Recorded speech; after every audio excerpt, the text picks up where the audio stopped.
ഒരു കവിത കേട്ട് കഴിഞ്ഞിട്ട് പിന്നെ ഒരു പരുക്കൻ ഗദ്യം കേൾക്കുന്നത് പോലെയായിരിക്കും കൽപ്പറ്റ നാരായണൻ മാസ്റ്ററുടെ ഒരു ക്ലാസ് കഴിഞ്ഞ് എൻ്റെ ഒരു വിശദീകരണം കേൾക്കുന്നതെന്നാണ് എനിക്ക് ആദ്യമായിട്ട് പറയാനുള്ളത്. ഞാനൊരു സാഹിത്യം പഠിപ്പിച്ചിട്ടുണ്ടെങ്കിലും ദീർഘകാലം ഈ തത്വശാസ്ത്രവും സാമൂഹ്യശാസ്ത്രത്തിൻ്റെ ചില മേഖലകളൊക്കെ പഠിപ്പിച്ചിങ്ങനെ ഒരു യുക്തിയുടെ ഒരു ലോജിക്കിൻ്റെ ഒരു ട്രാജക്ടറിയിലാണ് നമ്മൾ സഞ്ചരിച്ചിട്ടുള്ളത്. അതുകൊണ്ടൊരു ഒരു കാവ്യാത്മകതയുടെ ഒരു തലത്തിൽ നിന്ന് നിങ്ങൾ വളരെ പരുക്കനായ മറ്റൊരു തലത്തിലേക്കാണ് നിങ്ങളുടെ ശ്രദ്ധ ക്ഷണിക്കാനായിട്ട് ഞാൻ ആഗ്രഹിക്കുന്നത്. ഒന്ന്, ഈ വൈക്കം സത്യാഗ്രഹത്തെ ശരിയായ രീതിയിൽ മനസ്സിലാക്കണമെങ്കിൽ നമ്മൾ അതിൽ നിന്ന് പഠിക്കുന്ന പാഠങ്ങൾ എന്നുള്ളതാണല്ലോ നമ്മുടെ ചർച്ചാ വിഷയം. ഇതിൻ്റെ ഒരു പശ്ചാത്തലം അറിഞ്ഞിരിക്കണം. ഞാനത് ഇന്നലെ ആദ്യം സംസാരിക്കാമെന്ന് വിചാരിച്ചതാണ്. എനിക്ക് ചില പ്രശ്നങ്ങളുണ്ടായി. സീരിയസ് ആയിട്ടുള്ള ആരോഗ്യ പ്രശ്നമല്ല, പക്ഷേ അസ്വസ്ഥത ഉണ്ടാക്കുന്ന, സംസാരിക്കാൻ ബുദ്ധിമുട്ടുള്ള ചില പ്രശ്നങ്ങളുണ്ടായതുകൊണ്ടാണ് വരാതിരുന്നത്. പൂർണ്ണമായിട്ടും മാറിയിട്ടില്ല, എങ്കിലും വരാതിരിക്കാൻ പറ്റാത്തതുകൊണ്ട് ഞാൻ അത് അവഗണിച്ചു വരികയാണ്. അപ്പോൾ ഇതിൻ്റെ ഒരു ചരിത്ര പശ്ചാത്തലമുണ്ട്.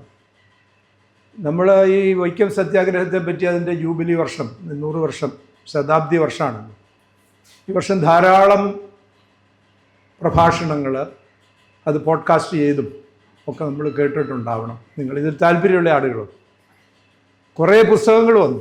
പല പുസ്തകക്കാരും ഇതിൻ്റെ ഒരു ചാകര, വൈക്കം സത്യാഗ്രഹത്തിൻ്റെ 100 വർഷം DC ബുക്സ് പുസ്തകം ഇറക്കി, മാതൃഭൂമി ഇറക്കി, പലരും പുനഃപ്രസിദ്ധീകരണങ്ങൾ ചെയ്തു. ഇങ്ങനെ ധാരാളം പുസ്തകങ്ങൾ വന്നു. തമിഴിൽ നിന്ന് തന്നെ ഒരു പുസ്തകത്തിൻ്റെ മലയാളം വിവർത്തനം, അതിൻ്റെയൊക്കെ ഇപ്പം ഞാനിതെല്ലാം വായിച്ചു നോക്കി. മിക്കവാറും എല്ലാ പുസ്തകങ്ങളും ഈയിടെ വന്ന പുസ്തകങ്ങളൊക്കെ വായിച്ചു നോക്കി. അപ്പോൾ ഈ വിശദീകരണങ്ങളുടെയും പുസ്തകങ്ങളുടെ പിന്നിലുള്ള വിശദീകരണങ്ങളുടെയും വ്യാഖ്യാനങ്ങളുടെയും പിന്നെ ഇതേപ്പറ്റി നടന്നിട്ടുള്ള ചർച്ചകൾ, വൈക്കത്ത് ചർച്ച നടന്നു, ഈ പ്രദേശങ്ങളിൽ കോട്ടയം ജില്ലയുടെ വിവിധ ഭാഗങ്ങളിൽ ചർച്ചകൾ നടന്നു. സെപ്റ്റംബർ മാസത്തിൽ 23 സെപ്റ്റംബർ മാസത്തിൽ സർവോദയ മണ്ഡലം സ്റ്റേറ്റ് കമ്മിറ്റിയുടെ ആഭിമുഖ്യത്തിൽ ഡോക്ടർ ജോസ് മാത്യു പ്രസിഡൻ്റായിരുന്നപ്പോൾ കോട്ടയത്തൊരു സമ്മേളനം നടത്തിയത് ഞാൻ ഓർക്കണം. അന്ന് ഞാൻ അവിടെ ഒന്ന് പ്രസംഗിച്ചതാണ്. അപ്പോൾ ഇതിനകത്തെല്ലാം ഉണ്ടാകുന്ന വ്യാഖ്യാനങ്ങളുടെ ഒരു പ്രത്യേകത എന്ന് പറയുന്നത്, അത് വളരെ ഒരു ഭാഗികമായ, വിഭാഗീയം എന്ന് ഞാൻ പറയുന്നില്ല, വിഭാഗീയം എന്ന് പറയുമ്പോൾ അതിന് വേറൊരർത്ഥം, വളരെ ഭാഗികമായിട്ടുള്ള ഒരു കാഴ്ചപ്പാടിലാണ് ഇതെല്ലാം പറയുന്നത്. ഇപ്പോൾ ഒരു ദളിത് ട്രഡീഷനിൽപ്പെട്ട ആ ഒരു ഡിസ്കോഴ്സ് എന്ന് പറയുന്നത്, ഒരു ദളിത് ഡിസ്കോഴ്സ് ഉണ്ട്. അതിൽപ്പെട്ട ആളുകൾ ഒരു ദളിത് അതിന് വ്യവഹാരം എന്നാണ് സാങ്കേതികമായിട്ട് പറയുന്നത്. അതിൽപ്പെട്ട ആളുകൾ അവരുടെ ഒരു കാഴ്ചപ്പാടിലാണ് പറയുന്നത്. ഇപ്പം അവർ വൈക്കം സത്യാഗ്രഹത്തെ പറ്റി പറയുമ്പോൾ എന്ത് പറയും? ഈ പറയുന്ന ഈ ദളിത് വിഭാഗത്തിൽപ്പെട്ട ആളുകൾ, അയിത്തജാതിക്കാർ അനുഭവിച്ചിരുന്നു, അവർ ഈ നാട്ടിൽ, ഇതിൻ്റെ പരിസര പ്രദേശങ്ങളിൽ പല കാലങ്ങളിലായി പല സാഹചര്യങ്ങളിൽ നടത്തിയിട്ടുള്ള പ്രതിരോധ പ്രവർത്തനങ്ങൾ, അയ്യങ്കാളി ഇവിടെ വന്നത്, ഇതിനെ എല്ലാം കൂടി അതിൻ്റെ ഒരു പരിസമാപ്തി എന്നുള്ള നിലയിലാണ് വൈക്കം സത്യാഗ്രഹത്തിന് അനുകൂലമായ ഒരു അന്തരീക്ഷം വൈക്കത്തുണ്ടായത്. ദളവാക്കൾ ഉൾപ്പെടെയുള്ള കാര്യങ്ങൾ പറയും. ദളവാക്കള സംഭവത്തിനൊന്നും ഒരു ഹിസ്റ്റോറിക്കലായിട്ടുള്ള, നമുക്ക് സർവ്വസ്വീകാര്യമായിട്ടുള്ള ഡോക്യുമെൻറ്റ്സ് ഒന്നുമില്ല അതേപ്പറ്റിയിട്ട്. അതൊരു ലെജൻഡിൻ്റെ സ്വഭാവമുള്ള ഒരു കാര്യമാണ്. അത് തന്നെ ചില പുസ്തകങ്ങളിൽ അത് പറഞ്ഞിട്ടുമുണ്ടെന്നുള്ളതാണ്. അപ്പോൾ ഇങ്ങനെ പറയും. വേറൊരു വിഭാഗത്തിൽപ്പെട്ട ആളുകൾ, ഇപ്പോൾ ശ്രീനാരായണ ഗുരുസ്വാമി, അദ്ദേഹം ഇവിടെ വന്ന സമയത്ത് അദ്ദേഹത്തോട് ഒരു പ്രത്യേക വഴിയിൽ കൂടി പോകാൻ സാധിക്കില്ല എന്ന് പറഞ്ഞ് അദ്ദേഹം സഞ്ചരിച്ചുകൊണ്ടുവന്ന് റിക്ഷയിൽ നിന്ന് അദ്ദേഹത്തെ ഇറക്കി വിട്ടു. അതിനുശേഷം ഉണ്ടായിട്ടുള്ളത് പിന്നെ SNDP യോഗം മൊത്തത്തിൽ നടത്തിക്കൊണ്ടിരുന്ന പ്രവർത്തനങ്ങൾ, ഇതിൻ്റെയൊക്കെ ഒരു സാകല്യവും സാഫല്യവുമായിട്ടാണ് അതിൻ്റെ ഒരു പരിസമാപ്തി എന്നുള്ള നിലയിലാണ് പ്രത്യേകിച്ചും TK മാധവൻ്റെ ഒരു ഇടപെടലും, നിർണായകമായ ഏറ്റവും ഡിസൈസീവായിട്ടുള്ള ഒരു ഇടപെടലുണ്ടായത് TK മാധവൻ്റെയാണ്. പക്ഷെ നമ്മൾ ഓർമ്മിക്കേണ്ട കാര്യം, ഈ സത്യാഗ്രഹത്തിന് ഒരു വെന്യൂ എവിടം വേണം സത്യാഗ്രഹത്തിന് എന്നുള്ളൊരു സ്ഥലം തിരഞ്ഞെടുക്കാനായിട്ടുള്ള ചർച്ച നടന്ന സമയത്ത് TK മാധവൻ വൈക്കമല്ല പ്രിഫർ ചെയ്ത്, ഹരിപ്പാടാണ് അദ്ദേഹം പ്രിഫർ ചെയ്തു. അതിനുവേണ്ടി ശക്തമായി വാദിച്ചു എന്നുള്ളതിൻ്റെ രേഖകളൊക്കെ ഉണ്ടെന്നുള്ളതാണ്. പക്ഷേ ഇത് തീരുമാനിച്ചു കഴിഞ്ഞപ്പോൾ പിന്നെ അദ്ദേഹം അതിൻ്റെ മുമ്പിൽ നിന്നു എന്നുള്ളത് വാസ്തവമാണ്. അപ്പം അങ്ങനെ ഒരു കാഴ്ചപ്പാട് പറയും. കോൺഗ്രസിൻ്റെ ആളുകൾ പറയുമ്പോൾ നിശ്ചയമായിട്ടും ഇന്ത്യൻ നാഷണൽ കോൺഗ്രസിൻ്റെ സ്വാതന്ത്ര്യ സമരത്തിൻ്റെ ഒരു നീണ്ട ചരിത്രമുണ്ട്, അതുമായിട്ട് ബന്ധിപ്പിച്ചാണ് ഇതിനെ കാണുന്നത്. അപ്പോൾ ഈ ഇന്ത്യൻ നാഷണൽ കോൺഗ്രസിൻ്റെ സ്വാതന്ത്ര്യ സമരത്തിൻ്റെ ഒരു പ്രത്യേകത എന്ന് പറയുന്നത് അത് ആരംഭത്തിൽ ഉണ്ടായിരുന്നത് പോലെയല്ല. പിന്നീട് ഒരു നദി ഒരു ചെറിയ ഒരു അരുവിയായിട്ട് ഏതെങ്കിലും ഒരു പർവ്വത ശിഖരത്തിൻ്റെ ഒരു അതിൻ്റെ താഴ്വാരത്തിൽ നിന്നിങ്ങനെ പുറപ്പെട്ട് അതിങ്ങനെ സഞ്ചരിക്കുന്ന വഴി അനേകം ധാരകൾ കൂടിച്ചേർന്ന് അതൊരു മഹാപ്രവാഹമായി ഇങ്ങനെ പോകുന്നത് പോലെയാണ് ഇന്ത്യൻ നാഷണൽ കോൺഗ്രസിൻ്റെ പോക്ക് എന്ന് നമ്മൾ മനസ്സിലാക്കണം. എത്രയോ ധാരകൾ അതിനകത്ത് ചേർന്നിട്ടുണ്ട്. ഈ വൈക്കം സത്യാഗ്രഹം തന്നെ അതിൻ്റെ ഒരു വളരെ ടിപ്പിക്കലായിട്ടുള്ള വളരെ ഇല്ലുസ്ട്രേറ്റീവ് ആയിട്ടുള്ള ഒരു ഉദാഹരണമാണ്. കാരണം വൈക്കം സത്യാഗ്രഹത്തിനകത്ത് ഈ പറയുന്ന ധാരകളെല്ലാം കൂടിച്ചേർന്നു എന്നുള്ളതാണ്. അങ്ങനെ സമന്വയിച്ച് യോജിച്ച് മുമ്പോട്ട് പോയപ്പോൾ സംഭവിച്ച ഒരു അത്ഭുതമാണ് വാസ്തവത്തിൽ ഈ വൈക്കത്ത് സംഭവിച്ചത് എന്ന് നമ്മൾ തിരിച്ചറിയണം. അതുകൊണ്ട് ഒരു സമഗ്രമായ ഒരു സമീപനം, ഇതിനോടൊരു ഇൻ്റഗ്രേറ്റഡ് ആയിട്ടുള്ള ഒരു സംയോജിതമായിട്ടുള്ള ഒരു സമീപനം സ്വീകരിക്കുന്നതാണ് വാസ്തവത്തിൽ ചരിത്രഗതിയോട് നീതി പുലർത്താൻ ഏറ്റവും ശരിയായിട്ടുള്ള സമീപനം എന്നാണ് ഞാൻ വിചാരിക്കുന്നത്. അതുകൊണ്ട് അതിലെ ചില കാര്യങ്ങൾ, ചില മൈൽ സ്റ്റോൺസ് മാത്രം ഞാൻ ആരംഭത്തിൽ നിങ്ങളുടെ ശ്രദ്ധയിൽപ്പെടുത്താം. ഒന്നാമത് നമുക്കറിയാം, ഈ ഇന്ത്യൻ ദേശീയ പ്രസ്ഥാനത്തിൽ ആദ്യത്തെ ദേശീയ സമരം ഒരു നാഷണൽ ഡയമെൻഷനിൽ, ഒരു ദേശീയ തലത്തിൽ ആഹ്വാനം ചെയ്യപ്പെട്ട ഒരു സമരം എന്ന് പറയുന്നത് നിസ്സഹകരണ പ്രസ്ഥാനമാണെന്ന് നമുക്കൊക്കെ അറിയാം. അതിനു മുമ്പുണ്ടായ ഗാന്ധിജി നേതൃത്വം കൊടുത്ത ചമ്പാരൻ സമരം ഉൾപ്പെടെ അതിനൊരു ദേശീയമായ ഒരു ഡയമെൻഷൻ ഉണ്ടായിരുന്നില്ല. അതൊരു പ്രാദേശികമായിട്ടുള്ള സമരമായിരുന്നു.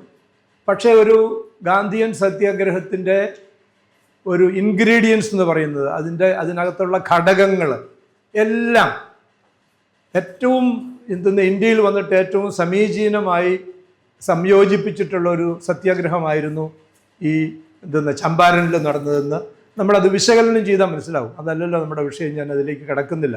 ഞാൻ സൂചിപ്പിച്ചു വിടുകയാണ്, പഠിക്കാൻ താല്പര്യമുള്ളവർ പഠിക്കട്ടെ എന്ന് വിചാരിച്ചു. അതാണ് ഒരു കാര്യം. അപ്പോൾ ഈ നിസ്സഹകരണ പ്രസ്ഥാനം പ്രഖ്യാപിച്ചു. അതോടൊപ്പം തന്നെ ഖിലാഫത്ത് വന്നു. ഖിലാഫത്ത് വളരെ വിവാദമായിട്ടുള്ള ഒരു സാധനമാണ്. ഇന്നും ഖിലാഫത്തിനെ പറ്റി ആളുകൾ പറയുന്നത് അതൊരു ആർക്കും വേണ്ടാത്ത ഒരു കാര്യം ഗാന്ധിജി ഏറ്റെടുത്ത് സ്വയം വിളിഭനായി തീർന്ന ഒന്നാണെന്നൊക്കെ വ്യാഖ്യാനിക്കുന്നവരുണ്ട്. അതിന് വ്യത്യസ്തമായിട്ടുള്ള പല വ്യാഖ്യാനങ്ങളും ആളുകൾ, രാമേന്ദ്ര ഗുഹയെ പോലുള്ള ആളുകൾ മുതൽ പല ആളുകളും അതിന് വ്യത്യസ്തമായിട്ടുള്ള വ്യാഖ്യാനങ്ങൾ കൊടുത്തിട്ടുണ്ട്. അതിലേറ്റവും നിർണായകമായ കാര്യം എന്ന് പറയുന്നത് ഈ മതങ്ങൾ തമ്മിലുള്ള, ഇന്ത്യയിൽ ഗാന്ധിജി തിരിച്ചു വന്നിട്ട് ഒന്നോടെ പുറകോട്ട് പോയി പറയുകയാണ്. തെക്കേ ആഫ്രിക്കയിൽ നിന്ന് തിരിച്ചു വന്ന് ഗാന്ധിജി ഇന്ത്യയുടെ ഈ ഗ്രാമാന്തരങ്ങളിലൊക്കെ സഞ്ചരിച്ചു എന്ന് നമ്മൾ പറയും. ഒറ്റ 2 വാക്കിൽ നമ്മളത് ഒതുക്കുവാണ്. എന്താണ്? 2-3 വാക്കുകൾ. ഗ്രാമാന്തരങ്ങളിൽ സഞ്ചരിച്ചു എന്ന് പറഞ്ഞാൽ അവസാനിച്ചു. ഇന്ത്യയുടെ ഗ്രാമാന്തരങ്ങളിൽ സഞ്ചരിച്ചു എന്ന് പറഞ്ഞാൽ എന്താണ്? നമ്മളൊന്ന് ആലോചിക്കേണ്ട കാര്യമാണ്. ഇതുപോലെ ഒരു വലിയ രാജ്യം, ഇത്ര വൈവിധ്യമുള്ള ഒരു രാജ്യം, സഞ്ചാര സൗകര്യം ഇന്നത്തെ പോലെ ഒന്നുമില്ലാതിരുന്ന, അതിൻ്റെ ഏറ്റവും ഒരു ബാല്യദിശയിൽ ആയിരുന്ന ഒരു കാലം, അത് തന്നെ എത്രയോ ബുദ്ധിമുട്ടുണ്ട്. ഇങ്ങനെ ഒക്കെ ഉള്ള കാലത്താണ് ഗാന്ധിജി ഇന്ത്യയിൽ ഉടനീളം എല്ലാ സ്ഥലങ്ങളിലും പോയി എന്നുള്ളതാണ്.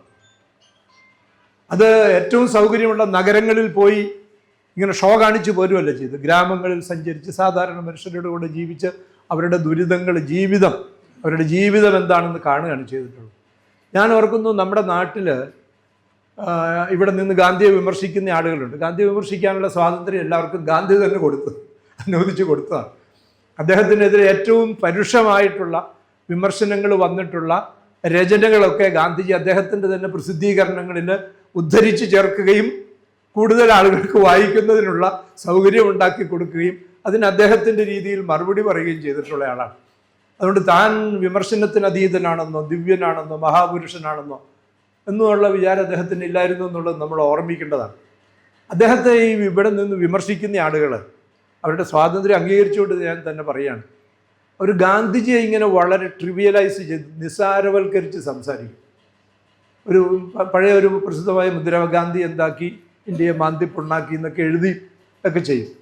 ഇങ്ങനെ ചെയ്യാനായിട്ട് സാധിക്കും. പക്ഷെ അദ്ദേഹം എടുത്ത ഒരു എഫർട്ട് എന്ന് പറയുന്നത് ഒറ്റ കാര്യമാണ്. ഈ രാജ്യത്തെ തിരിച്ചറിയുന്നതിന് വേണ്ടി, ഈ രാജ്യത്തിൻ്റെ പ്രശ്നങ്ങൾ മനസ്സിലാക്കുന്നതിന് വേണ്ടി അദ്ദേഹം എടുത്ത ഒരു വർഷത്തിലധികം കാലം എടുത്ത ഒരു എഫർട്ട് എന്ന് പറയുന്നുണ്ട്, ഒരു പ്രയത്നമുണ്ട് അദ്ദേഹം. അതിൻ്റെ ഒരു ബുദ്ധിമുട്ട്, അതിൻ്റെ ഒരു പ്രാരബ്ധം എന്ന് പറയുന്നത് എന്താണ് എന്നെങ്കിലും ആലോചിച്ചാൽ, നമ്മുടെ ഇവിടെ നിന്ന് പറയുന്ന എനിക്കറിയാം എൻ്റെ തന്നെ സുഹൃത്തുക്കളാണ് പലരും, ഒരു 2 or 3 സംസ്ഥാനങ്ങളിൽ കൂടുതൽ സഞ്ചരിച്ചിട്ടില്ലാത്തവരാണ്. അത് മിക്കവാറും AC കോച്ചുകളിൽ സഞ്ചരിക്കുകയും സർവകലാശാലകളിലോ അല്ലെങ്കിൽ ഏതെങ്കിലും സമ്മേളനങ്ങളിലോ പോയി പ്രസംഗിച്ച് അതുപോലെ തന്നെ തിരിച്ചു വരികയും TA പറ്റുകയും ഒക്കെ ചെയ്യുന്ന ആളുകളാണ്. ഈ 3ാം ക്ലാസ്സിൽ തന്നെ അന്ന് 2 തരം ഭാഗങ്ങളുണ്ട് 3ാം ക്ലാസ്സിൽ. അതിൽ അൺറിസർവ്ഡ് ഉണ്ട് 3ാം ക്ലാസ്സിൽ. ആ അൺറിസർവ്ഡിലാണ് ഗാന്ധിജി യാത്ര ചെയ്തത്. ഇന്ന് നിങ്ങൾക്ക് ഊഹിക്കാൻ സാധിക്കുമോ, നമ്മുടെ ഇന്നത്തെ വലിയ തീവണ്ടികളുണ്ടല്ലോ, ആ തീവണ്ടിയിൽ ബാലൻ ഏറ്റവും കൂടുതൽ യാത്ര ചെയ്യുന്ന ആളുകളിൽ ഒരാളാണ്. ഖാദി ഫെഡറേഷൻ്റെ ചുമതലക്കാരൻ എന്നുള്ള നിലയിൽ നമ്മുടെ ഒരു അൺറിസർവ്ഡ് കൊച്ചി കയറാനായിട്ട് സാധിക്കുമോ? എന്താണ് അതിനകത്ത്? അന്നത്തെ കാലത്ത് ഓർക്കണം, അതിൽ 3ാം ക്ലാസ്സിൽ ഏറ്റവും ദരിദ്രരായിട്ടുള്ള മനുഷ്യർ, എന്തെന്ന ശുചിത്വമില്ലാത്ത ആളുകൾ ഇതിനകത്ത് എന്തൊക്കെയാണ് കയറുന്നത്. ഞാൻ ഓർക്കുന്നു, ഞാൻ എമർജൻസിയിൽ പൂനെയിൽ നിന്ന് ഒരു അൺറിസർവ്ഡ് കോച്ചിൽ ബോംബെക്ക് പോയ സമയത്ത് ഒളിവിൽ കിടക്കുന്ന സമയമാണ്. ഒരു പ്രാദേശിക ഉത്സവം കഴിഞ്ഞ് അതിനകത്ത് ആടിനെ കൊണ്ടാണ് ആളുകൾ കയറുന്നത്. അവിടുന്ന് മേടിച്ച ആടുകളാണ്. ഇങ്ങനെ കൊപ്പോളിയിലൊക്കെ ഇറങ്ങാൻ വേണ്ടി പോകുന്നവരാണ്. ഇത് ഇങ്ങനെയുള്ള ഒരു കാലത്താണ് പോയത്. ഈ നാട് മുഴുവൻ കാണാതെ ഇന്ത്യയിലെ എല്ലാ സംസ്ഥാനങ്ങളിലും തലസ്ഥാനങ്ങളിൽ പോലും പോകാത്ത ആളുകളാണ് ഗാന്ധിജി കണ്ട ഇന്ത്യയെ, ഗാന്ധിജി കണ്ട രീതിയെ ഒക്കെ നിസ്സാരവൽക്കരിക്കുന്നത് എന്നുള്ളത് അത്യന്തം ദൗർഭാഗ്യകരമാണ് എന്ന് പറഞ്ഞ് ഞാൻ ആ ഭാഗം വിടുവാണ്. അങ്ങനെ കണ്ടപ്പോൾ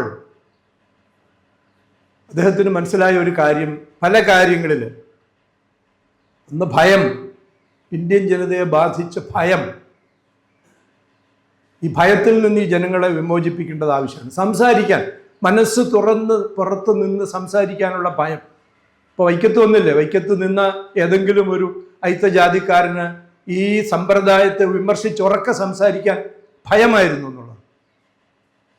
സ്വാതന്ത്ര്യം കിട്ടി ഇത്രയും വർഷം കഴിഞ്ഞല്ലോ, ഏതെങ്കിലും ഒരു പോലീസ് സ്റ്റേഷനിൽ കയറി നിർഭയനായി സംസാരിക്കാൻ ഒരു ഇന്ത്യൻ പൗരന് ഇന്ന് ധൈര്യമുണ്ടോ എന്ന് ഞാൻ ചോദിക്കാം. കണ്ടില്ലേ, ഒരുത്തന് പോയവനെ വീട്ടിൽ 2 അയൽപക്കംകാർ തമ്മിൽ തർക്കമുണ്ടായപ്പോൾ ഇതിൽ സ്വാധീനമുള്ളവൻ പോലീസിനോട് പറഞ്ഞ് അയാൾ വന്ന് ഒരുത്തന് പിടിച്ചുകൊണ്ട് പോയിട്ട് ശവമാണ് കിട്ടിയത്. ഇന്നും ഈ 2024 സ്ഥിതി പറയുകയാണ്. ഇങ്ങനെയുള്ള കാലം ആളുകൾക്ക് ഭയമായിരുന്നു. ആ ഭയത്തിൽ നിന്ന് ആളുകളെ വിമോചിപ്പിക്കാൻ പണ്ഡിറ്റ് നെഹ്റു ഗാന്ധിയെ പറ്റി എഴുതിയ ഒരു മോണോഗ്രാഫ് ഉണ്ട് ആദ്യത്തെ. അതിൻ്റെ ശീർഷകം ഫ്രീഡം ഫ്രം ഫിയർ എന്നാണ്. ഭയത്തിൽ നിന്ന് മുക്തി എന്നാണ് അതിൻ്റെ ശീർഷകം കൊടുത്തത് എന്നുള്ളതാണ്. അതാണ് ഗാന്ധിജി ചെയ്ത ഏറ്റവും വലിയ സംഭാവനയായിട്ട് അന്ന് പണ്ഡിറ്റ് നെഹ്റുവിന് തോന്നിയത്. അപ്പം ഈ ദാരിദ്ര്യം കണ്ടു, ഈ ഭയം കണ്ടു, ജനങ്ങൾ വിഭജിതരാണ്, ജാതിയുടെ അടിസ്ഥാനത്തിൽ വിഭജിതരാണ്, മതത്തിൻ്റെ അടിസ്ഥാനത്തിൽ വിഭജിതരാണ്. അതുകൊണ്ട് ഗാന്ധിജിക്ക് മനസ്സിലായി, ഇന്ത്യക്ക് സ്വരാജ് നേടിയെടുക്കണമെങ്കിൽ നമുക്ക് ആദ്യം വേണ്ടത് ഈ ജനങ്ങൾ തമ്മിൽ ഉണ്ടാകേണ്ട ഒരു ഐക്യം, ഒരു മൈത്രി പറയുന്നതാണ്.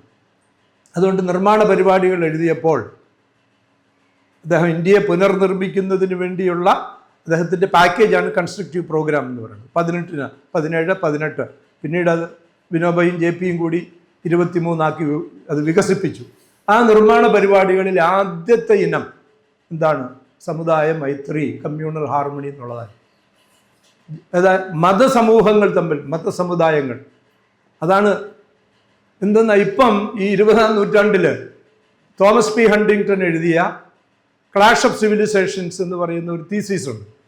ലോകം മുഴുവൻ സാമൂഹ്യ ശാസ്ത്രജ്ഞന്മാർ ചർച്ച ചെയ്തിട്ടുള്ള ഒരു തീസീസാണ് ക്ലാഷ് ഓഫ് സിവിലൈസേഷൻസ്. ഹണ്ടിങ്ടൺ, നിങ്ങൾക്കത് ഇതൊക്കെ കിട്ടും, ടെക്സ്റ്റ് ഫ്രീ ആയിട്ട് കിട്ടും. അദ്ദേഹം പറയുന്നത് എന്താണ്? ലോകത്തിൻ്റെ ഭാവി നിർണ്ണയിക്കാൻ പോകുന്നത് 2 വലിയ നാഗരികതകൾ തമ്മിലുള്ള സംഘർഷത്തിൻ്റെ ഫലമാണ്. എന്താണ് ആ നാഗരികത? ഒന്ന് പാശ്ചാത്യ നാഗരികത. അതിനെ അദ്ദേഹം വിശേഷിപ്പിക്കുന്നത് എങ്ങനെയാണ്? അതൊരു ക്രിസ്ത്യൻ സിവിലൈസേഷൻ ആണെന്നാണ്. അപ്പം അദ്ദേഹം ഉപയോഗിക്കുന്ന വാക്ക് റിലീജിയസ്ലി ഡിഫൈൻഡ് സിവിലൈസേഷൻ. മതവിവക്ഷയുള്ള അല്ലെങ്കിൽ മതത്തിൻ്റെ പേര് ചാർത്തി കൊടുക്കാവുന്നതാണ്. അതുപോലെ തന്നെ ഇസ്ലാമിക് സിവിലൈസേഷൻ എന്ന് പറയുന്നത് മിഡിൽ ഈസ്റ്റിലും മറ്റു പല രാജ്യങ്ങളിലുമായി വ്യാപിച്ചു കിടക്കുന്ന ഇത് തമ്മിലുള്ള സംഘർഷം എന്ന് പറഞ്ഞാൽ, ഞാൻ ഈ സമൂഹങ്ങളെ ഇപ്പോഴും സാമൂഹ്യ ശാസ്ത്രജ്ഞന്മാർ മതസമൂഹങ്ങളായിട്ട് കൂടി കാണുന്നുണ്ടെന്നുള്ളത് ഞാൻ സൂചിപ്പിക്കുകയാണ്. അപ്പോൾ ഇന്ത്യയിൽ അതായിരുന്നു സ്ഥിതി. ജനങ്ങൾ മതസമൂഹങ്ങളായിരുന്നു. അതിൻ്റെ ഉള്ളിൽ തന്നെ പിന്നീട് ഭിന്നതകളും വിഭജനങ്ങളും വിവേചനങ്ങളും ചൂഷണമൊക്കെ ഉണ്ടായിരുന്നു എന്നുള്ളത് ശരിയാണ്. അപ്പം ഇവർ തമ്മിലുള്ളൊരു ഐക്യമില്ലാതെ നമുക്ക് സ്വരാജ് കിട്ടൂല, കിട്ടിയിട്ട് കാര്യമില്ല.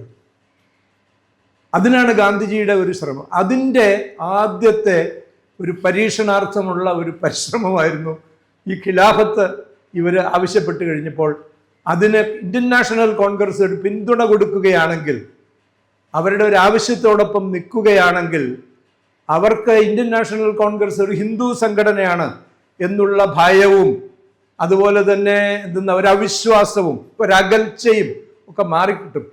അതുകൊണ്ട് അവരുമായി സഹകരിക്കാൻ തീരുമാനിക്കുകയാണ് ചെയ്തത്. അതിൻ്റെ ഫലമായിട്ട് ഇപ്പോൾ ഗുഹയുടെ ഏറ്റവും പുതിയ പുസ്തകങ്ങളൊക്കെ വായിച്ച് അദ്ദേഹം തന്നെ പറയും, പിന്നീടുണ്ടായിട്ടുള്ള അതിൻ്റെ ഫലത്തെപ്പറ്റി ഗവേഷണം നടത്തി പറയുന്നതാണ്. വെറുതെ ഊഹിച്ച് നമ്മൾ പറയുന്ന പോലെ പറയുന്നതല്ല, നമ്മുടെ ആളുകൾ പ്രസംഗിക്കുമ്പോൾ പറയുന്ന പോലെയല്ല. എന്താണ് വാസ്തവത്തിൽ ഇന്ത്യൻ നാഷണൽ കോൺഗ്രസിലേക്ക് വലിയ തോതിൽ ഈ മുസ്ലിം ജനവിഭാഗങ്ങളിൽ നിന്നുള്ള ആളുകൾ കടന്നു വരാനും അവർ കോൺഗ്രസിൻ്റെ ഭാഗമായി തീരാനും കോൺഗ്രസ് ശരിക്കും ഒരു പൂർണ്ണ അർത്ഥത്തിൽ ഒരു ദേശീയ സംഘടനയായി മാറാനും ഒക്കെ സാധിച്ചത് അതുകൊണ്ടാണ്.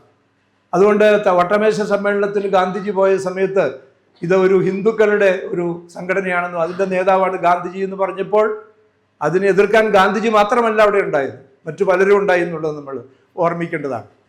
ആ ഈ നിസ്സഹകരണ പ്രസ്ഥാനം, നിസ്സഹകരണ പ്രസ്ഥാനത്തെ പറ്റി പറഞ്ഞപ്പോൾ അതിൻ്റെ ഒരു പശ്ചാത്തലം പറഞ്ഞു എന്നുള്ളതേ ഉള്ളൂ. അത് ഈ ഖിലാഫത്ത് വന്നു, അതിൻ്റെ പേരിൽ അക്രമങ്ങൾ ഉണ്ടായി നമുക്കറിയാം. ഇപ്പം മലബാറിലുണ്ടായ കലാപം മാത്രമല്ല, ചൗരി ചൗരയിലുണ്ടായി. അപ്പം ഇത് ഗാന്ധിജി നിർത്തിവെച്ചു എന്ന് നമ്മൾ പറയും. ഗാന്ധിജി വെറുതെ നിർത്തിവെക്കുകയല്ല ചെയ്തത്. ഗാന്ധിജി ഈ സമരം നിർത്തിവെക്കേണ്ടതാണ് എന്ന് ആവശ്യപ്പെടുകയും കോൺഗ്രസ് അത് അംഗീകരിക്കുകയും ചെയ്തിട്ടാണ് പ്രഖ്യാപിച്ചത്. ഗാന്ധി ഏകപക്ഷീയമായിട്ട് പ്രഖ്യാപിക്കുകയല്ല ചെയ്തത്. നമ്മുടെ നാട്ടിലെ ചില ആളുകൾ ചെയ്യുന്ന പോലെയല്ല, ഞാൻ പ്രഖ്യാപിക്കുന്നതാണ് പാർട്ടിയുടെ നിലപാട്, ഇനി വേറെ ആരും അങ്ങനെയൊന്നുമല്ല. അങ്ങനെ അത് പിൻവലിക്കുകയാണ് ചെയ്തത്. അത് പിൻവലിച്ചു കഴിഞ്ഞപ്പോൾ നമുക്കറിയാം, നിസ്സഹകരണ പ്രസ്ഥാനം പിൻവലിച്ചു കഴിഞ്ഞപ്പോൾ ഇന്ത്യയിലുണ്ടായ വലിയ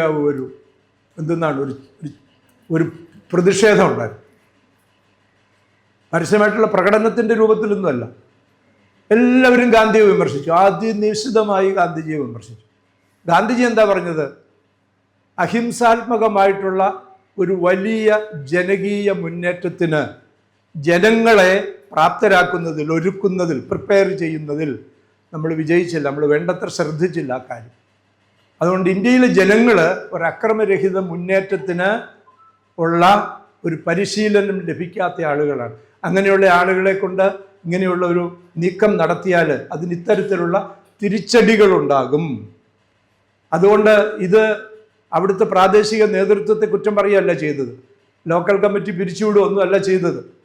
ഗാന്ധി പറഞ്ഞത് എൻ്റെ ഹിമാലയൻ ബ്ലണ്ടറാണ് എന്ന് ഏറ്റുപറയുകയാണ് ചെയ്തത്.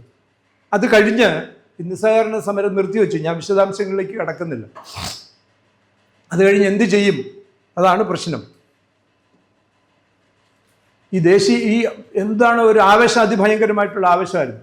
അപ്പോൾ ഗാന്ധിജി പറഞ്ഞു, ഈ ദേശീയ സ്വാതന്ത്ര്യത്തിന് വേണ്ടിയിട്ടുള്ള നമ്മുടെ പ്രസ്ഥാനം എന്ന് പറയുന്നത് നാഷണൽ മൂവ്മെൻ്റാണ്, ദേശീയ പ്രസ്ഥാനമാണ്. ശരി, ഒരു സമര സംഘടന മാത്രമല്ല ഇന്ത്യൻ നാഷണൽ കോൺഗ്രസ്, അതൊരു നാഷണൽ മൂവ്മെൻ്റാണ്. ആ മൂവ്മെൻറ്റിന് ഈ നാട്ടിൽ ചെയ്യാൻ വേറെ ധാരാളം ജോലികളുണ്ട്. അതാണ് ഈ 18 നിർമ്മാണ പരിപാടികളിൽ കൂടി കൊടുത്തത്. അപ്പം അത് ഏറ്റെടുത്ത് നടത്തണം എന്ന് പറഞ്ഞു. അപ്പം അതിലെ രണ്ടാമത്തെ ഇനം എന്താണ്?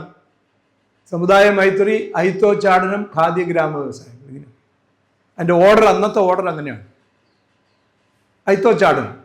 അതുകൊണ്ട് അയിത്തോച്ചാടനം എന്ന് പറയുന്നത് ഇന്ത്യൻ നാഷണൽ കോൺഗ്രസ് ഒരു പരിപാടിയായിട്ട് ഏറ്റെടുക്കുകയാണ്. ദേശീയ സമരം നിസ്സഹകരണ സമരം വിഡ്രോ ചെയ്തതിന് ശേഷം അതിൻ്റെ തുടർച്ചയായിട്ടാണ് വ്യാപകമായിട്ട് ഇന്ത്യയിൽ വ്യാപകമായിട്ട് അയിത്തത്തിനെതിരായിട്ടുള്ള പ്രചാരണങ്ങൾ ആരംഭിച്ചു. അപ്പോൾ ഗാന്ധിജി തമിഴ്നാട്ടിൽ വന്നപ്പം മാധവൻ പോയി കണ്ടു അദ്ദേഹത്തെ, നമുക്കറിയാം, പോയി കണ്ടു സംസാരിച്ചു. അത് കഴിഞ്ഞാണ് ഈ കാക്കിൻഡ കോൺഗ്രസ്സിൽ ഇദ്ദേഹം പോവുകയും KP കേശവൻ ഉണ്ടായിരുന്നു, അതുപോലെ തന്നെ കേളപ്പജി ഉണ്ടായിരുന്നു. അന്ന് നമ്മുടെ സർദാർ പണിക്കർ, അദ്ദേഹമാണ് ഈ TK മാധവൻ എന്ന് പറയുന്ന ആളെ ഇൻട്രൊഡ്യൂസ് ചെയ്തത് എക്സിക്യൂട്ടീവ് കമ്മിറ്റിയിലേക്ക്. അതായത് കോൺഗ്രസ് വർക്കിംഗ് കമ്മിറ്റി എന്ന് നമ്മൾ പറയുന്ന അന്ന് എക്സിക്യൂട്ടീവ് കമ്മിറ്റിയാണ്. അതിലേക്ക് ഇദ്ദേഹത്തെ ഒരു പ്രത്യേക ക്ഷണിതാവായിട്ട് ക്ഷണിച്ചു TK മാധവൻ. എന്നിട്ട് ആ കോൺഗ്രസ് വർക്കിംഗ് കമ്മിറ്റിയിൽ പോയി ഇരുന്ന് TK മാധവൻ അയിത്തത്തിനെതിരായിട്ട് നമ്മളൊരു സത്യാഗ്രഹം ആരംഭിക്കേണ്ടതിൻ്റെ പ്രാധാന്യത്തെപ്പറ്റി അവരെ ബോധ്യപ്പെടുത്തി എന്നുള്ളതാണ്. ബോധ്യപ്പെടുത്തിയതിൻ്റെ അടിസ്ഥാനത്തിൽ അദ്ദേഹത്തിന് സംസാരിക്കാൻ അവസരം കൊടുത്തു ISIS. ഗാന്ധി അദ്ദേഹത്തെ പിന്തുണച്ചു. അങ്ങനെ ആ സമ്മേളനത്തിൽ വെച്ചാണ്, കാക്കിനഡ കോൺഗ്രസിൽ വെച്ചാണ് ഒരു ആൻറ്റി അൺടച്ചബിലിറ്റി കമ്മിറ്റി എന്ന് പറയുന്നത്, ഒരു അയിത്തോച്ചാടന കമ്മിറ്റി എന്ന് പറയുന്നത് ഓൾ ഇന്ത്യ ലെവലിൽ ഉണ്ടാക്കി.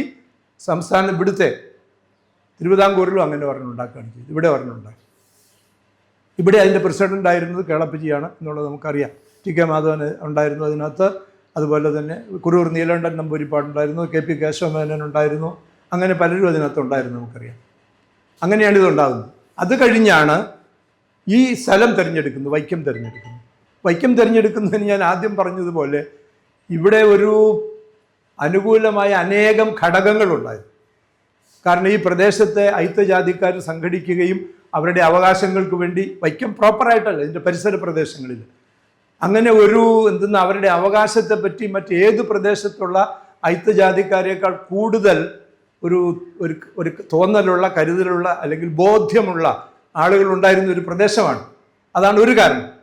അതുപോലെ SNDP യോഗത്തിൻ്റെ ഒരു സാന്നിധ്യം, അതിൽപ്പെട്ട സമുദായത്തിൽപ്പെട്ട അവരുടെ സാന്നിധ്യം, ഇങ്ങനെ പല ഘടകങ്ങൾ അനുകൂലിക്കുന്ന ഒരു പ്രദേശമായിരുന്നു ഇതെന്നുള്ളതാണ്. അതുകൊണ്ടാണ് ഈ പ്രദേശം തിരഞ്ഞെടുക്കുകയും ഇവിടെ ഈ സമരം ആരംഭിക്കുകയും ചെയ്തത്. ഇതല്ലാതെ ഇവിടെ ഏതെങ്കിലും ഒരു പ്രത്യേക വിഭാഗക്കാർ ഇങ്ങനെ ഒരുങ്ങി ഒരു സമരത്തിന് തയ്യാറായി നിന്നതുകൊണ്ട് ഉള്ള ഒരു പ്രയോജനം ഇന്ത്യൻ നാഷണൽ കോൺഗ്രസ് തട്ടിയെടുത്തതാണ് എന്നുള്ള മട്ടിലൊക്കെയുള്ളൊരു പ്രചരണമുണ്ട്. വളരെ മുമ്പ് തന്നെ അങ്ങനെ എഴുതിയിട്ടുണ്ട്. അതായത് ഇവരുടെ ദളിതരിൽ നിന്ന് ഈ ഇന്ത്യൻ നാഷണൽ കോൺഗ്രസ് എന്തെന്നാ പറയുന്നത്, തട്ടിക്കൊണ്ടുപോയ, പോക്കറ്റ് അടിച്ചുകൊണ്ട് പോയ ഒന്നാണ് ഈ സത്യാഗ്രഹം എന്ന് പറയും. നമുക്കറിയാം ഈ സത്യാഗ്രഹത്തിന് ഇന്ന് ഈ രാജ്യത്ത് ലഭിച്ചിട്ടുള്ള, അല്ലെങ്കിൽ ഈ 100 വർഷത്തെ അന്ന് ഈ സത്യാഗ്രഹത്തിന് ലഭിച്ച ഒരു ശ്രദ്ധ എന്ന് പറയുന്നത്, ഇതിൽ പതിഞ്ഞ ഒരു ശ്രദ്ധയാണ്. ആ ശ്രദ്ധ പതിയാൻ എന്താണ് കാരണം? അത് കോൺഗ്രസിൻ്റെ നേതൃത്വത്തിൽ നടത്തിയ ഒരു സമരമാണെന്നതും അതിന് ഗാന്ധിജിയുടെ അനുഗ്രഹാശിസ്സുകൾ ഉണ്ടായിരുന്നു എന്ന് മാത്രമല്ല, ഗാന്ധിജിയുടെ ഒരു മേൽനോട്ടം ഉണ്ടായിരുന്നു. അദ്ദേഹം ഇവിടെ 25-ലാണ് വരുന്നതെങ്കിലും അതിനു മുമ്പ് തന്നെ ഓരോ ഘട്ടത്തിലും, ഈ സത്യാഗ്രഹം ആരംഭിക്കുന്നതിന് മുമ്പ് തന്നെ ബോംബെയിൽ പോയി ഗാന്ധിജിയെ നേരിട്ട് കണ്ട് ഇതിൻ്റെ കാര്യങ്ങളെപ്പറ്റി ചർച്ച ചെയ്യുകയുണ്ട്. ഞാനതിൻ്റെ നാൾ വഴികളൊന്നും പറഞ്ഞ് സമയമെടുക്കാനായിട്ട് ആഗ്രഹിക്കുന്നില്ല. അതുണ്ടായിരുന്നത് കൊണ്ടാണ് ഈ സത്യാഗ്രഹത്തിന് ഇത്രയും അധികം, നമ്മൾ പറയും ദേശീയ ശ്രദ്ധ എന്ന്. ദേശീയ ശ്രദ്ധയല്ല ഇതിന് കിട്ടിയത്, ഇതിന് അന്തർദേശീയ ശ്രദ്ധ കിട്ടിയിട്ടുള്ള ഒരു സമരമാണെന്ന് നമ്മൾ മനസ്സിലാക്കണം. കാരണം ഈ സത്യാഗ്രഹത്തെ പറ്റി എഴുതിയിട്ടുള്ള പാശ്ചാത്യ പഠിതാക്കളുണ്ട്. അങ്ങനെയുള്ള പഠിതാക്കൾ പോലും അവർ ഗാന്ധിയൻ നോൺ വയലൻസിനെ പറ്റിയും സത്യാഗ്രഹത്തെ പറ്റിയും എഴുതിയിട്ടുള്ള എത്രയോ പുസ്തകങ്ങളിൽ, മൗലികമായിട്ടുള്ള പുസ്തകങ്ങൾ, ജീൻ ഷാർപ്പിൻ്റെ പുസ്തകം, ഹിംഗലാണിയുടെ പിന്നെന്താണ് എലിസബത്ത് മേരി കിങ് അതേപ്പറ്റി എഴുതിയിട്ടുണ്ട്. അതിനു മുമ്പ് ദി കോൺക്വസ്റ്റ് ഓഫ് വയലൻസ് എന്ന് പറഞ്ഞ് കാലിഫോർണിയ യൂണിവേഴ്സിറ്റിയിൽ റിസർച്ച് ചെയ്തുകൊണ്ടിരുന്ന ഒരു സ്ത്രീയുണ്ട്, അവരിവിടെ വന്ന് ജോൺ ബോന്തൂറാൻ്റെ പുസ്തകം, ഇങ്ങനെ പല പാശ്ചാത്യ അവരുമൊക്കെ ഇത് കേസ് സ്റ്റഡി ആയിട്ട് എടുത്തിട്ടുണ്ടെന്നുള്ളതാണ്. വൈക്കത്തിൻ്റെ പ്രത്യേകത എന്താണ്? പിന്നീടാണ് ഈ എലിസബത്ത് മേരി കിങ് ഒരു 3-4 വർഷം മുമ്പ് ഇതെ പറ്റിയിട്ട് ഈ വൈക്കം സത്യാഗ്രഹത്തെ പറ്റി നടത്തിയിട്ടുള്ള ഏറ്റവും വിശദമായ പഠനം എന്ന് പറയുന്നത് അവർ നടത്തിയിട്ടുള്ള പഠനമാണ്. ഒട്ടനവധി ഈ പോരായ്മകളുള്ളൊരു പുസ്തകമാണ്. ഞാനത് തിരുവനന്തപുരത്ത് വെച്ച് ഗാന്ധി ഭവനിൽ തന്നെ അത് അവതരിപ്പിച്ച് സംസാരിച്ചിട്ടുള്ളതാണ്. അന്ന് സൗദകുമാരി ടീച്ചറുടെ സമയത്താണ് അത് അവരാവശ്യപ്പെട്ടതനുസരിച്ചാണ് ഞാൻ ആ വിഷയം അവതരിപ്പിച്ചത്. അന്ന് ഇതിനെ എതിർത്തിരുന്ന സകല ആളുകളും അവിടെ വന്നിരുന്നതാണ്.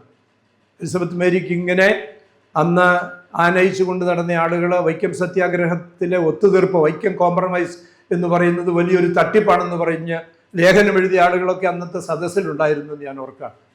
അപ്പോൾ ഇതാണ് അതിൻ്റെ ഒരു കാര്യം. അത് കിട്ടിയത് ഇന്ത്യൻ നാഷണൽ കോൺഗ്രസ് ഏറ്റെടുത്തതുകൊണ്ടും ഗാന്ധിജിയുടെ മേൽനോട്ടം ഉണ്ടായത് കൊണ്ടാണ് എന്നുള്ളതും നമ്മൾ മനസ്സിലാക്കേണ്ട ഒരു കാര്യമാണ്.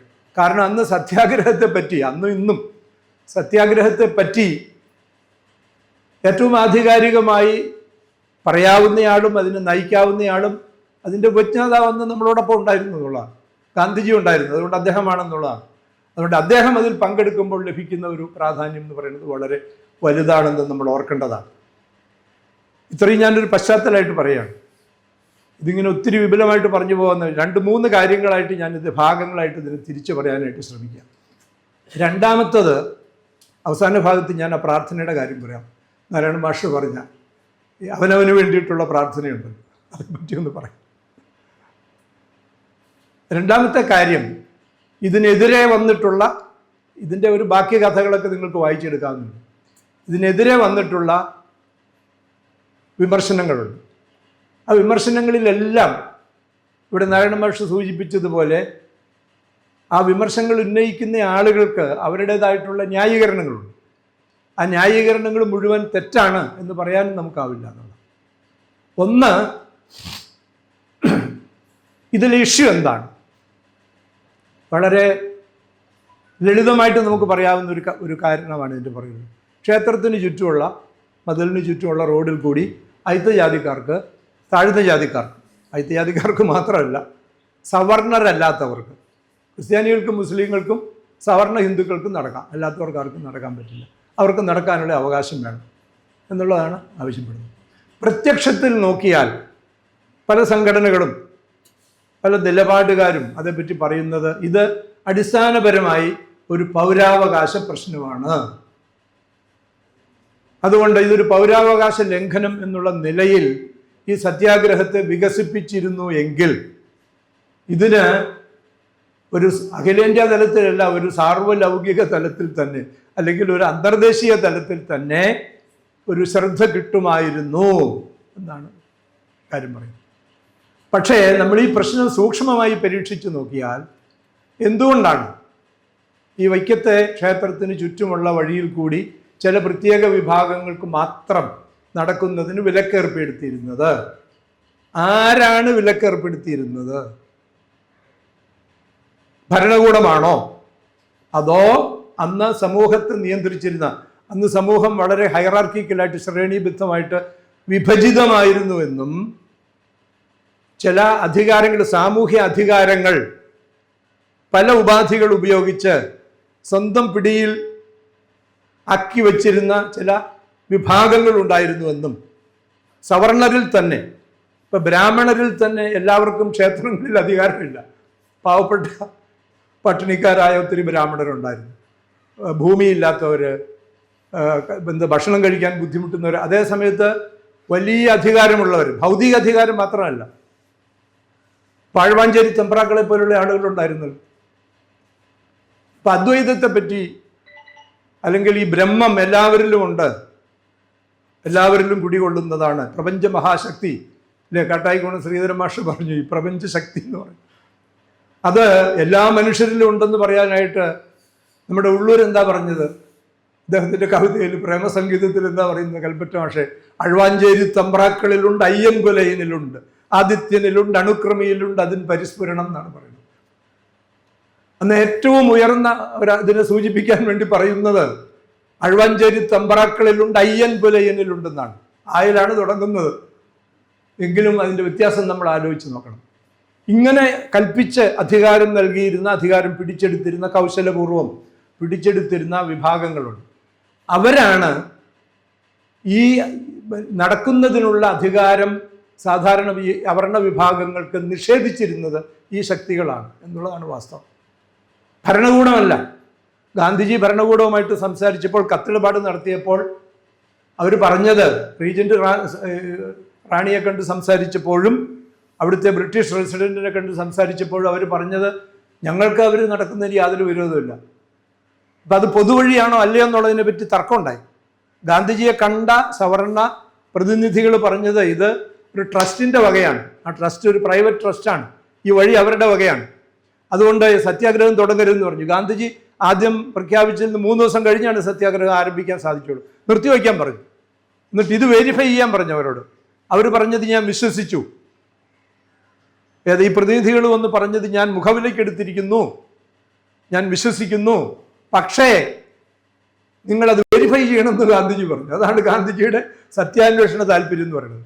വെരിഫൈ ചെയ്തിട്ട് ഗാന്ധിജിയോട് പറഞ്ഞു അത് അങ്ങനെയല്ല, പൊതുവഴിയാണ്, സത്യാഗ്രഹം ആരംഭിച്ചോളാൻ പറഞ്ഞു. അങ്ങനെയാണ് ഉണ്ടായത്. അതുകൊണ്ട് അതാണ് ഇതിൻ്റെ കാരണം എന്ന് പറയുന്നത്. അതിനെ സംരക്ഷിക്കുന്ന ഈ സവർണ വിഭാഗത്തിൽ തന്നെ എന്തെന്നാ പറയുന്നത്, ഈ ബ്രാഹ്മണ്യത്തിൽ തന്നെയുള്ള ഒരു പ്രത്യേക വിഭാഗക്കാർ ആണ് ഈ വാശി പിടിച്ചതിൽ സാധാരണക്കാർ നടക്കാൻ പാടില്ല എന്ന് പറയുന്നത്. അതിനെ ഒരു വിശ്വാസത്തിൻ്റെ ഒരു മൗഢ്യം കൊണ്ട് പിന്തുണയ്ക്കുന്ന വളരെയേറെ ആളുകൾ സവർണ വിഭാഗത്തിൽപ്പെട്ട ആളുകളുണ്ടായിരുന്നു. അതിനകത്ത് ഈ ബ്രാഹ്മണർ മാത്രമല്ല, അല്ലാത്തവരും ഉണ്ടായിരുന്നു.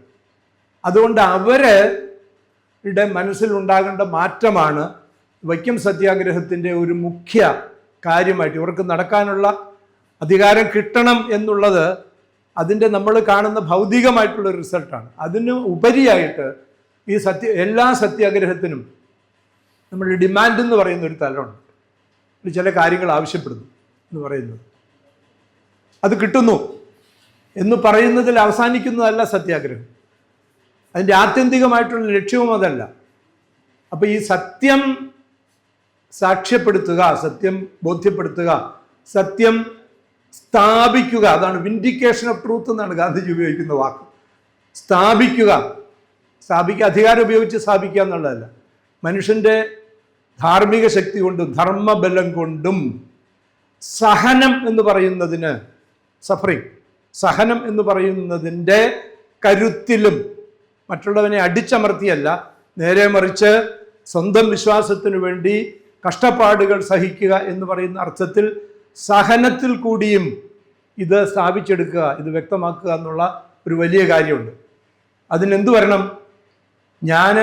ഇപ്പം ഇവിടെയാണ് വൈക്കത്താണെന്നുണ്ടെങ്കിൽ ഈ യാഥാസ്ഥിതികർ എന്ന് നമ്മൾ വിശേഷിപ്പിക്കുന്ന ആ വിഭാഗക്കാർ അവരെടുത്തിട്ടുള്ള നിലപാടിലെ അധാർമികതയും അസത്യവും തിരിച്ചറിഞ്ഞ് അത് തിരുത്തുന്നതിന് തയ്യാറാകണം. ഇതാണ് മനപരിവർത്തനം, കൺവേർഷൻ എന്നുള്ളത് കൊണ്ട് ഉദ്ദേശിക്കുന്നത്. അത് ഈ ഭൗതിക നിലപാടുകളുടെ അടിസ്ഥാനത്തിൽ വൈക്കം സത്യാഗ്രഹത്തെ വിലയിരുത്തുന്നവരും സാമൂഹ്യ ശാസ്ത്രത്തിൻ്റെ പാരാമീറ്റേഴ്സ് ഉപയോഗിച്ച് അതിൻ്റെ മാനദണ്ഡങ്ങളും ടൂളുകളും ഒക്കെ ഉപയോഗിച്ച് വൈക്കം സത്യാഗ്രഹത്തെ വിലയിരുത്തുന്നവർക്കും അവരുടെ ഉപാധികൾക്ക് വഴങ്ങുന്ന കാര്യമല്ല ഇത്. അതുകൊണ്ടാണ് എലിസബത്ത് മേരി കിങ് അവരുടെ പുസ്തകത്തിൽ പറയുന്ന ചില കാര്യങ്ങളുണ്ട്. കാരണം അവരൊരു സാമൂഹ്യ ശാസ്ത്രത്തിൻ്റെ ഒരു പരിപ്രേക്ഷ്യത്തിൽ നിന്നാണ് സത്യാഗ്രഹത്തെ വിലയിരുത്താൻ നോക്കുന്നത്. അതും ഒരു പാശ്ചാത്യ സാമൂഹ്യ ശാസ്ത്രത്തിൻ്റെ ഒരു നിലപാടിൽ നിന്നുകൊണ്ടാണ് അതിനെ കാണാനായിട്ട് സാധിക്കുന്നത്. അവിടെയാണ് അതിൻ്റെ പരിമിതി എന്ന് പറയുന്നത്. അതുകൊണ്ട് ഗാന്ധിജിയെ സംബന്ധിച്ചിടത്തോളം സത്യാഗ്രഹത്തിന് ഒരു ധാർമ്മികവും ഒരു ആധ്യാത്മികവുമായ തലങ്ങൾ എന്ന് പറയുന്നതുണ്ട്. അതിൻ്റെ ഇമ്മീഡിയറ്റ് ആയിട്ട് നമ്മൾ നേടിയെടുക്കുന്ന ഈ നേട്ടങ്ങളുണ്ടല്ലോ, നമ്മുടെ ഡിമാൻഡുകൾ അംഗീകരിച്ച് കിട്ടുക, ആവശ്യങ്ങൾ അംഗീകരിച്ച് കിട്ടുക, അതിനപ്പുറത്തുള്ള ഒരു സംഗതിയുണ്ട്. എന്താണ്? വിഭജിതരായിട്ട് നിൽക്കുന്ന ആളുകൾ യോജിക്കുക എന്ന് പറയുന്നു. അവർ തമ്മിലുണ്ടാകേണ്ട ഒരു ഐക്യം, സമുദായ മൈത്രി എന്ന് പറയുക. ആ സമുദായ മൈത്രിയിലേക്ക് നമ്മൾ എന്തെന്നാണ് ഈ അധർമ്മം അല്ലെങ്കിൽ തെറ്റായിട്ടുള്ള കാര്യങ്ങൾ, അനാചാരങ്ങൾ പാലിക്കുന്ന ആളുകളെ അവരെ ഫിസിക്കലായിട്ടോ അല്ലെങ്കിൽ നിയമപരമായിട്ടോ പരാജയപ്പെടുത്തിക്കൊണ്ട് അതിൻ്റെ മുകളിൽ ഒരു വിജയം കൈവരിച്ച് വെന്നിക്കൊടി നാട്ടിക്കൊണ്ടല്ല, നേരെ മറിച്ച് അവരെ കാര്യം ബോധ്യപ്പെടുത്തി യോജിപ്പിച്ച് ഒരുമിച്ച് നീങ്ങുന്നതിലാണ് സത്യാഗ്രഹത്തിൻ്റെ വിജയം എന്നുള്ളതാണ് സത്യാഗ്രഹത്തിൻ്റെ ഒരു അടിസ്ഥാന പ്രമാണങ്ങളിൽ ഒരു കാര്യം എന്ന് പറയുന്നത്. അത് സാധിക്കുമോ എന്നാണ് ഗാന്ധിജി ഇവിടെ ശ്രമിച്ചത്. അതുകൊണ്ടാണ് എന്തു പറഞ്ഞത്, ഇതിൽ യഥാർത്ഥത്തിൽ ഒരു തെറ്റിൻ്റെ, ഒരു അധാർമികതയുടെ, ഗാന്ധിജിയുടെ ഒരു ജനറിക് ആയിട്ടുള്ള ഒരു പദം ഉപയോഗിച്ച് പറഞ്ഞാൽ വയലൻസ് ആണ്. ഗാന്ധിജിയെ സംബന്ധിച്ച് ഇത് ഹിംസയാണ്. കാരണം മനുഷ്യൻ്റെ സ്വത്വത്തെ, മനുഷ്യൻ്റെ ഇൻറ്റഗ്രിറ്റിയൊക്കെ തകർക്കുന്ന ഒരു കാര്യമാണ് ഈ അയിത്തം എന്ന് പറയുന്നത്. അതുകൊണ്ട് അത് പാലിക്കുന്ന ആളുകളുടെ മനസ്സിൽ മാറ്റം ഉണ്ടാവുക എന്ന് പറയുന്നതാണ്. അവരെ പരാജയപ്പെടുത്തിയിട്ടല്ല അത് ഉണ്ടാകേണ്ടത്. നമ്മളിപ്പം നിങ്ങൾക്കറിയാമല്ലോ, ലോകത്തിൽ ഏറ്റവും കൂടുതൽ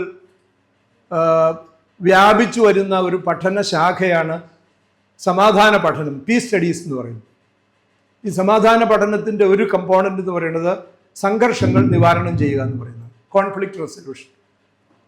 അപ്പോൾ ഈ കോൺഫ്ലിക്റ്റ് റെസൊല്യൂഷൻ പല വലിയ സർവകലാശാലകളിലും അതിൻ്റെ സെൻറ്ററുകളുണ്ടായിരുന്നു. ആദ്യം അതിൻ്റെ പേര് സെൻറ്റർ ഫോർ കോൺഫ്ലിക്റ്റ് റെസൊല്യൂഷൻ എന്നാണ്. പിന്നെ അവർക്ക് മനസ്സിലായി റെസൊല്യൂഷൻ എന്ന് പറഞ്ഞാൽ പോരാ, റിസോൾവ് ചെയ്യുക എന്ന് പറഞ്ഞാൽ തൽക്കാലത്തേക്ക് പരിഹരിക്കുക എന്നേ അർത്ഥമുള്ളൂ. തൽക്കാലത്തേക്ക് പരിഹരിക്കുക അല്ല ചെയ്യേണ്ടത്.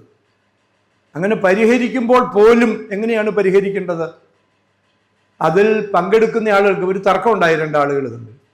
അങ്ങനെ തർക്കം ഉണ്ടാകുമ്പോൾ ആ തർക്കം പരിഹരിക്കുക, അഹിംസാത്മകമായി അക്രമരഹിതമായി അത് പരിഹരിക്കുക എന്ന് പറയുമ്പോൾ അതിൽ ഉൾപ്പെട്ടിരിക്കുന്ന പാർട്ടികൾക്ക്, രണ്ടുപേരാണെന്ന് സങ്കല്പിക്കുക, രണ്ടു പേർക്കും ഞാൻ പരാജയപ്പെട്ടു മറ്റുള്ളയാൾ ജയിച്ചു എന്നുള്ള ഒരു തോന്നൽ ബാക്കിയാക്കരുത് എന്നുള്ളതാണ്.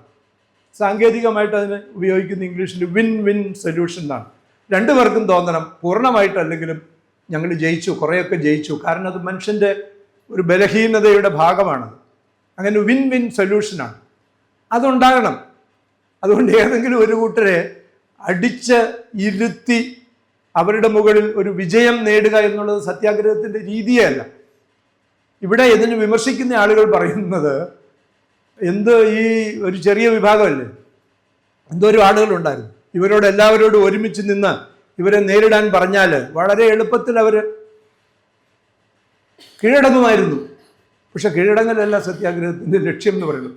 അത് നമ്മൾ ഗ്രഹിച്ചില്ലെങ്കിൽ നമ്മൾക്ക് ഇവർ പറയുന്ന വിമർശനം ശരിയാണ് എന്ന് തോന്നിപ്പോകും എന്നുള്ളതാണ്. അതാണ് അതിൻ്റെ നമ്മൾ മനസ്സിലാക്കേണ്ട ഒരു കാര്യം. നമ്മൾ ആരെയും പരാജയപ്പെടുത്തുക എന്നുള്ളതല്ല. ഗാന്ധിജിയും ലൂയി ഫിഷറും തമ്മിലുള്ള, ഇതുമായി നേരിട്ട് ബന്ധപ്പെട്ട കാര്യമല്ല, ലൂയി ഫിഷറുമായിട്ടുള്ളൊരു സംഭാഷണമാണ്. അപ്പോൾ ഗാന്ധിജിയോട് ചോദിച്ചു, ഇത് സ്വരാജ് കിട്ടിക്കഴിഞ്ഞാൽ ഈ നാട്ടിൽ എന്തെല്ലാം അനീതികളാണ് നിലവിലുള്ളത്, ഉച്ചനീചത്വങ്ങൾ നിലവിലുണ്ട്. അപ്പോൾ ഗാന്ധിജി ട്രസ്റ്റിഷിപ്പിനെ പറ്റി ചർച്ച ചെയ്യുകയാണ്. അപ്പോൾ ഗാന്ധിജിയോട് ചോദിച്ചു, ഗാന്ധിജിയുടെ ഈ ട്രസ്റ്റിഷിപ്പ് പ്രമാണം അംഗീകരിച്ച് ഈ സമ്പന്നരായിട്ടുള്ള ആളുകൾ അവരുടെ സമ്പത്ത് പൊതുനന്മയ്ക്കായിട്ട് ഉപയോഗിക്കും എന്നങ്ങ് വിശ്വസിക്കുന്നുണ്ടോ എന്ന് ചോദിച്ചു. അങ്ങനെ അവരെ കൊണ്ട് വിശ്വസിപ്പിക്കാൻ സാധിക്കും എന്ന് തന്നെയാണ് അദ്ദേഹത്തിൻ്റെ വിശ്വാസം എന്ന് അദ്ദേഹം പറഞ്ഞു. അപ്പം അവർ സഹകരിച്ചില്ലെങ്കിലോ എന്ന് ചോദിച്ചു. അപ്പോൾ ഗാന്ധിജിക്ക് ഒരു പരാജയത്തിൻ്റെ ഒരു തോന്നലുണ്ടായില്ലേ, തർക്കത്തിൽ പരാജയം അങ്ങനെയൊന്നും തോന്നിയില്ല. സഹകരിക്കാതിരുന്നാലോ എന്ന് ചോദിച്ചു. അത് ഒട്ടും പരിഭ്രമമില്ലാതെ അദ്ദേഹം പറഞ്ഞു, അതിന് ഞങ്ങളുടെ കയ്യിൽ വഴിയുണ്ട് എന്നാണ്, സത്യാഗ്രഹത്തിൻ്റെ വഴിയുണ്ട്, നിങ്ങൾ സത്യാഗ്രഹത്തിൽ കൂടി അത് പരിഹരിക്കാനായിട്ട് ശ്രമിക്കും, അപ്പോൾ അവർ സഹകരിക്കുമോ എന്ന് ലൂയി ഫിഷർ ചോദിക്കുകയാണ്. വളരെ രസമാണ് ആ സംഭാഷണം വായിച്ചാൽ. അപ്പോൾ ഗാന്ധിജിക്ക് മനസ്സിലായി ഇദ്ദേഹത്തിൻ്റെ കുസൃതി. അദ്ദേഹം ഗാന്ധിജി പറഞ്ഞു, ഐ തിങ്ക്, എന്നിട്ടും ആരെങ്കിലും ഇനി വിഘടിച്ച് നിന്നാൽ എന്ത് ചെയ്യും? അന്നേരം പറഞ്ഞു, they will cooperate by fleeing എന്നാണ് പറഞ്ഞത്. അതായത് ജനമുന്നേറ്റത്തിൻ്റെ രോഷത്തിൻ്റെ മുമ്പിൽ ഓടി രക്ഷപ്പെട്ട് അവർ ഈ സത്യാഗ്രഹത്തോട് സഹകരിക്കും എന്നാണ് പറഞ്ഞത്. They will cooperate by fleeing എന്നാണ്. അതുകൊണ്ട് അങ്ങനെ വിട്ടുകൊടുക്കുന്നയാളാണ് ഗാന്ധിജി എന്നാരും വിശ്വസിക്കണ്ട. മനപരിവർത്തനം ഉണ്ടാകുന്നത് വരെ കൽപ്പാന്തകാലത്തോളം കാത്തിരിക്കാൻ ഗാന്ധിജി പറഞ്ഞിട്ടില്ല. അതിലേക്കാണ് ഞാൻ അടുത്തതായിട്ട് വരുന്നത്. ഇതാണ് ഒരു കാര്യം. അതുകൊണ്ട് ഈ വിഭാഗങ്ങൾ, അതിൽപ്പെട്ട ആളുകൾ അതിൻ്റെ ചുമതല ഏറ്റെടുക്കണം എന്ന് പറഞ്ഞു. നമ്മൾ ഇപ്പോഴത്തെ ഒരു കാഴ്ചപ്പാടിൽ, ഒരു സെക്കുലർ കാഴ്ചപ്പാടിൽ നോക്കുകയാണെങ്കിൽ, അല്ലെങ്കിൽ ഒരു സാമൂഹ്യ ശാസ്ത്രത്തിൻ്റെ ഒരു കാഴ്ചപ്പാടിൽ നോക്കുകയാണെങ്കിൽ, ആ ഒരു വീക്ഷണത്തിൽ ഒരു പെശകുണ്ടെന്ന് പറയാം. അങ്ങനെ വിമർശിക്കുന്നവർ നമുക്ക് തെറ്റു പറയാനൊക്കില്ല. പക്ഷെ ഗാന്ധിജിയുടെ അല്ലെങ്കിൽ സത്യാഗ്രഹത്തിൻ്റെ കാഴ്ചപ്പാടിൽ നമ്മൾ നോക്കുമ്പോൾ ഒരു തെറ്റ് ആരാണോ പെർപെട്രേറ്റ് ചെയ്യുന്നത്, ആരാണോ അത് നടപ്പാക്കുന്നത്, ആ വിഭാഗത്തിൽപ്പെട്ട ആളുകൾ തന്നെ അത് ബോധ്യപ്പെട്ട് തിരുത്തുന്നതിന് ശ്രമിക്കുകയും അത് തിരുത്തുന്നതിന് ഉള്ള ഉത്തരവാദിത്വം എന്ന് പറഞ്ഞാൽ എന്താണ്? അതിൻ്റെ പേരിൽ കഷ്ടപ്പെടുവാനുള്ള ബാധ്യത ആ വിഭാഗക്കാർ ഏറ്റെടുക്കണം. ഇതായിരുന്നു ഗാന്ധിജിയുടെ നിലപാട്. ആ നിലപാടിനോട് നമുക്ക് വിയോജിക്കാം, പക്ഷെ നിലപാട് അതായിരുന്നു എന്ന് നമ്മൾ തിരിച്ചറിയേണ്ടതായിരുന്നു. അതുകൊണ്ടാണ് ഗാന്ധിജി ഈ വൈക്കം സത്യാഗ്രഹത്തിൽ കഷ്ടപ്പാട് അനുഭവിക്കേണ്ടത്, സത്യാഗ്രഹത്തിൽ നേരിട്ട് പങ്കെടുത്ത് അതിൻ്റെ കഷ്ടപ്പാടുകൾ അനുഭവിക്കേണ്ടത് സവർണ ഹിന്ദു വിഭാഗത്തിൽപ്പെട്ട ആളുകളുടെ ബാധ്യതയാണ് എന്ന് ഉറപ്പിച്ചു പറയുകയും അല്ലാത്തവർ ആ പരിധി വരെ പോകണ്ടെന്ന് മാത്രമാണ് ഗാന്ധിജി പറഞ്ഞത്. സത്യാഗ്രഹത്തോട് സഹകരിക്കേണ്ടെന്നല്ല പറഞ്ഞത്. അതുകൊണ്ട് ജോർജ് ജോസഫ് ഇതറിയാതെ, ഈ തീരുമാനം ഗാന്ധിജി അറിയിക്കുന്നതിന് മുമ്പ് അറസ്റ്റ് വരിച്ച് ജയിലിൽ പോയ ആളാണ്. പുറത്തു വന്നു കഴിഞ്ഞിട്ട് തിരുവനന്തപുരത്ത് ഒരു യോഗത്തിൽ ജോർജ് ജോസഫിൻ്റെ പ്രസംഗമുണ്ട്. അദ്ദേഹം പറഞ്ഞു, ഗാന്ധിജിയുടെ അഭിപ്രായത്തോട് എനിക്ക് യോജിപ്പില്ല, പക്ഷേ അത് സത്യാഗ്രഹത്തോട് അദ്ദേഹം പുറംതിരിഞ്ഞ് നടക്കുകയോ വിയോജിച്ച് വീട്ടിൽ പോവുകയോ ചെയ്തില്ല എന്നുള്ളതാണ്.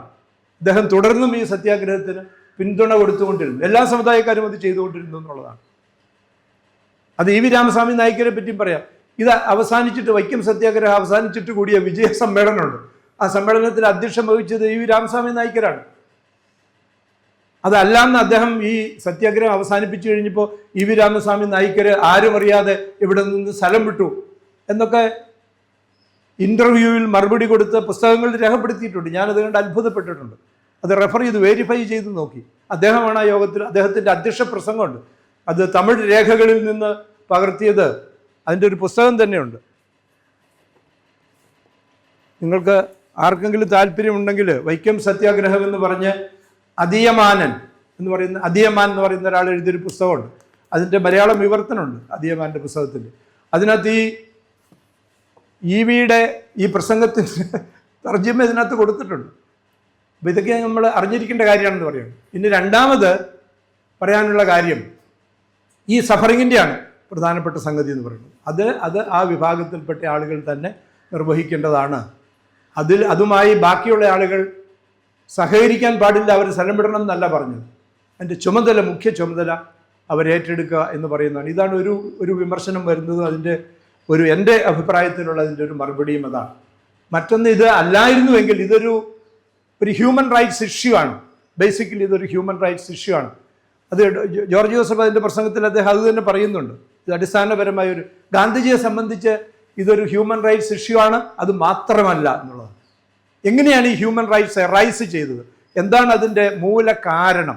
എവിടെയാണ് അതിൻ്റെ വേരുകൾ കിടക്കുന്നത്? അത് കണ്ടെത്തി അത് തിരുത്തുന്നതിനുള്ള ഒരു ശ്രമമാണ് നടത്തിയത് എന്നുള്ളതാണ് അതിനകത്ത് ഏറ്റവും പ്രധാനപ്പെട്ട കാര്യം എന്ന് പറയുന്നത്.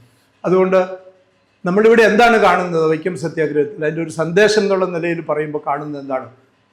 ഇവിടെ എല്ലാ വിഭാഗക്കാരും സഹകരിച്ച് ഒരുമിച്ച് നിന്നു. ആദ്യത്തെ ആ പോക്ക് 3 പേര് പോകുന്നത് നമുക്കറിയാമാണ്. 3 പേര് പോവാണ്. ഒന്ന് സവർണൻ, ഒന്ന് അല്ലാത്ത ജാതിയിൽപ്പെട്ടയാൾ, മറ്റൊന്ന് ഒരു നൈത്ത ജാതിയിൽപ്പെട്ട ആളുകൾ.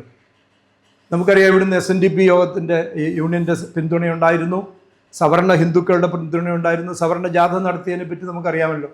അങ്ങനെ എല്ലാ വിഭാഗം ആളുകളും ഇന്ത്യൻ നാഷണൽ കോൺഗ്രസിൻ്റെ നേതൃത്വത്തിൽ ഈ സമരത്തിൽ പങ്കെടുത്ത് മുമ്പോട്ട് പോയതുകൊണ്ടാണ് ഈ സത്യാഗ്രഹം 603-604 ദിവസം കൊണ്ട് അത് പൂർത്തിയാക്കാനായിട്ട് സാധിച്ചത്. അത് നൽകുന്ന സന്ദേശം എന്ന് പറയുന്നത്, മുഖ്യ സന്ദേശം എന്ന് പറയുന്നത്, ഈ വിഭാഗീയ പരിഗണനകൾ മാറ്റിവെച്ച് വിവിധ സമുദായങ്ങളിൽപ്പെട്ട, മതസമുദായങ്ങളിലും മറ്റു വിഭാഗങ്ങളിലും പെട്ട ആളുകൾ പൊതുപ്രശ്നങ്ങൾ പരിഹരിക്കുന്നതിന് ഒരുമിച്ച് വരികയും അഹിംസാ മാർഗത്തിൽ കൂടി പ്രതിരോധം തീർക്കുകയും ചെയ്താൽ അത് ആ പ്രശ്നം പരിഹരിക്കുന്നതിന് സഹായിക്കുമെന്ന് മാത്രമല്ല, അതൊരു സോഷ്യൽ കൺസോളിഡേഷൻ എന്ന് പറയുന്ന ഒരു സംഗതിയുണ്ട്. അതിന് കൂടി സഹായകമാകും എന്ന് നമ്മൾ തിരിച്ചറിയേണ്ടതായിട്ടുണ്ട്. ഇനി 2-3 ചെറിയ കാര്യങ്ങൾ കൂടി പറഞ്ഞ് ഞാൻ അവസാനിപ്പിക്കാം. അടുത്തത് ഇവർ പറയുന്ന ഇതിനെതിരെ ഉന്നയിക്കുന്ന ഒരു വാദം എന്ന് പറയുന്നത്, ഗാന്ധിജി ഇണ്ടംതുരുത്തി നമ്പയാതിരിയുമായി ഈ സമ്പർക്കം പുലർത്തുന്നതിന് വേണ്ടിയും സംസാരിക്കുന്നതിന് വേണ്ടി ശ്രമിച്ചതിനെ പറ്റിയാണ് പറയുന്നത്. അത് വളരെ പറയുന്നത്, വളരെ പരുഷമായിട്ടുള്ള രീതിയിൽ അതേപ്പറ്റി ആളുകൾ സംസാരിക്കുന്നതും, വളരെ മോശമായിട്ടുള്ള രീതിയിൽ അയാൾ വൈക്കത്ത് വന്നിട്ട് ഇണ്ടംതുരുത്തി നമ്പ്യാതിരിയെ കാണാൻ പോയി, അയാൾക്ക് അതിൻ്റെ കാര്യമുണ്ടോ? ഗാന്ധിജിക്ക് അതിൻ്റെ കാര്യമുണ്ടെന്നാണ് ഉദ്ദേശിക്കുന്നത്. അങ്ങനെയൊക്കെ വരെ ഇവിടെ നിന്ന് ആളുകൾ പ്രസംഗിക്കുന്നത് ഞാൻ അതിൻ്റെ റെക്കോർഡിങ് ഞാൻ കേട്ടിട്ടുണ്ട്.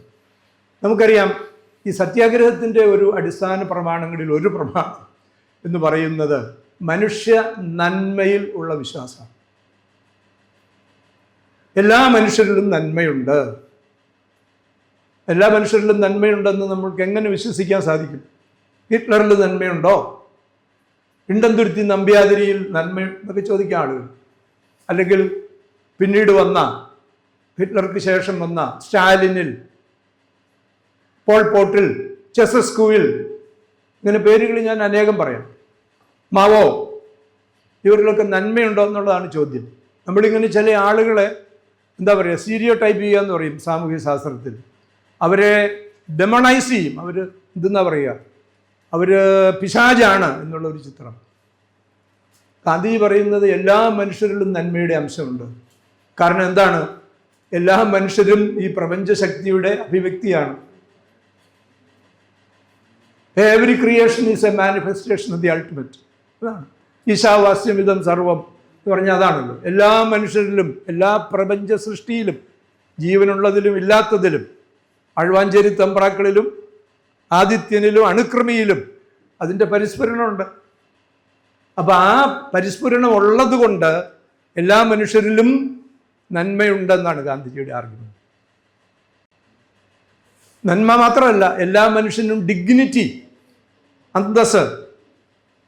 അതാണല്ലോ മനുഷ്യാവകാശ പ്രഖ്യാപനത്തിൻ്റെ ആദ്യത്തെ ക്ലോസിൽ പറയുന്നത്, എല്ലാ മനുഷ്യരും by virtue of being human, നമ്മൾ മനുഷ്യരായിരിക്കുന്നത് കൊണ്ട് we are entitled to dignified existence എന്നാണ്. അതായത് അന്തസ്സോടുകൂടി ജീവിക്കുന്നതിനുള്ള അവകാശം നമുക്ക് പരിമിതപ്പെടുത്താൻ സാധിക്കാത്ത അവകാശമാണെന്നാണ്. ഇൻഏലിയനബിൾ റൈറ്റ് ആണ്, നമുക്ക് പരിമിതപ്പെടുത്താൻ ഒക്കില്ല. എന്താണ് അതിൻ്റെ കാരണം? ഡിഗ്നിറ്റിയുടെ കാരണം എന്താണ്? ഗാന്ധിജിയെ സംബന്ധിച്ച്, അല്ലെങ്കിൽ ആധ്യാത്മികതയിൽ വിശ്വസിക്കുന്ന ആളുകളെ സംബന്ധിച്ച്, ഈ ഡിഗ്നിറ്റിയുടെ അടിസ്ഥാനം എന്ന് പറയുന്നത് എല്ലാ ജീവിജാലങ്ങളിലും ഈ മഹാശക്തിയുടെ ഒരു പരിസ്ഫുരണമുണ്ട് എന്നുള്ളതാണ്. അതുകൊണ്ട് എല്ലാ മനുഷ്യരിലും നന്മയുണ്ട്, എല്ലാ മനുഷ്യനും അന്തസ്സുണ്ട്, നന്മയുണ്ട്. പിന്നെ എന്താണ്, ആ നന്മയെ നമ്മൾ എങ്ങനെ കൈകാര്യം ചെയ്യുന്നു എന്നുള്ളതിൻ്റെ അടിസ്ഥാനത്തിലാണ് സത്യാഗ്രഹം അത് അത് സങ്കല്പിക്കപ്പെട്ടിട്ടുള്ളതെന്നുള്ളതാണ്. ഗാന്ധിജി പറയുന്നത്, നമ്മൾ അഹിംസാത്മകമായി ഈ ശക്തിയോട് എന്തെന്നാ പറയുന്നത്, ഇടപെട്ടാൽ, അതിനെ തൊട്ടുണർത്താൻ ശ്രമിച്ചാൽ, ഈ നന്മയുടെ ശക്തിയെ അഹിംസാ ശക്തി കൊണ്ട് നമുക്ക് ഉണർത്തി വികസിപ്പിക്കാനായിട്ട് സാധിക്കും. അപ്പോൾ അത് പ്രതികരിക്കും. എല്ലാ മനുഷ്യരിലും അത് ഒരുപോലെ ആയിരിക്കണം എന്നില്ല.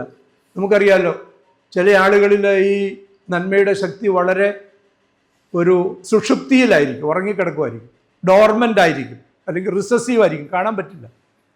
അപ്പം നമ്മൾ എന്ത് ചെയ്യണം? അതുണ്ട് എന്ന് മനസ്സിലാക്കി അതിനെ ഉണർത്തുന്നതിന് ശ്രമിക്കണം. അതിനുള്ള വഴി എന്താണ്? വഴി അവനെ ഭയപ്പെടുത്തുകയോ അവനെ അടിക്കുകയോ ഹിംസ ചെയ്യുകയോ അല്ല, നേരെ മറിച്ച് അവൻ്റെ നന്മയോട് നമ്മൾ അപ്പീൽ ചെയ്യുകയാണ്. അതെങ്ങനെയാണ് ചെയ്യേണ്ടത്? അത് ചെയ്യേണ്ടത് അവരെ ഉപദ്രവിക്കാതെ സഹനത്തിൽ കൂടിയാണ്.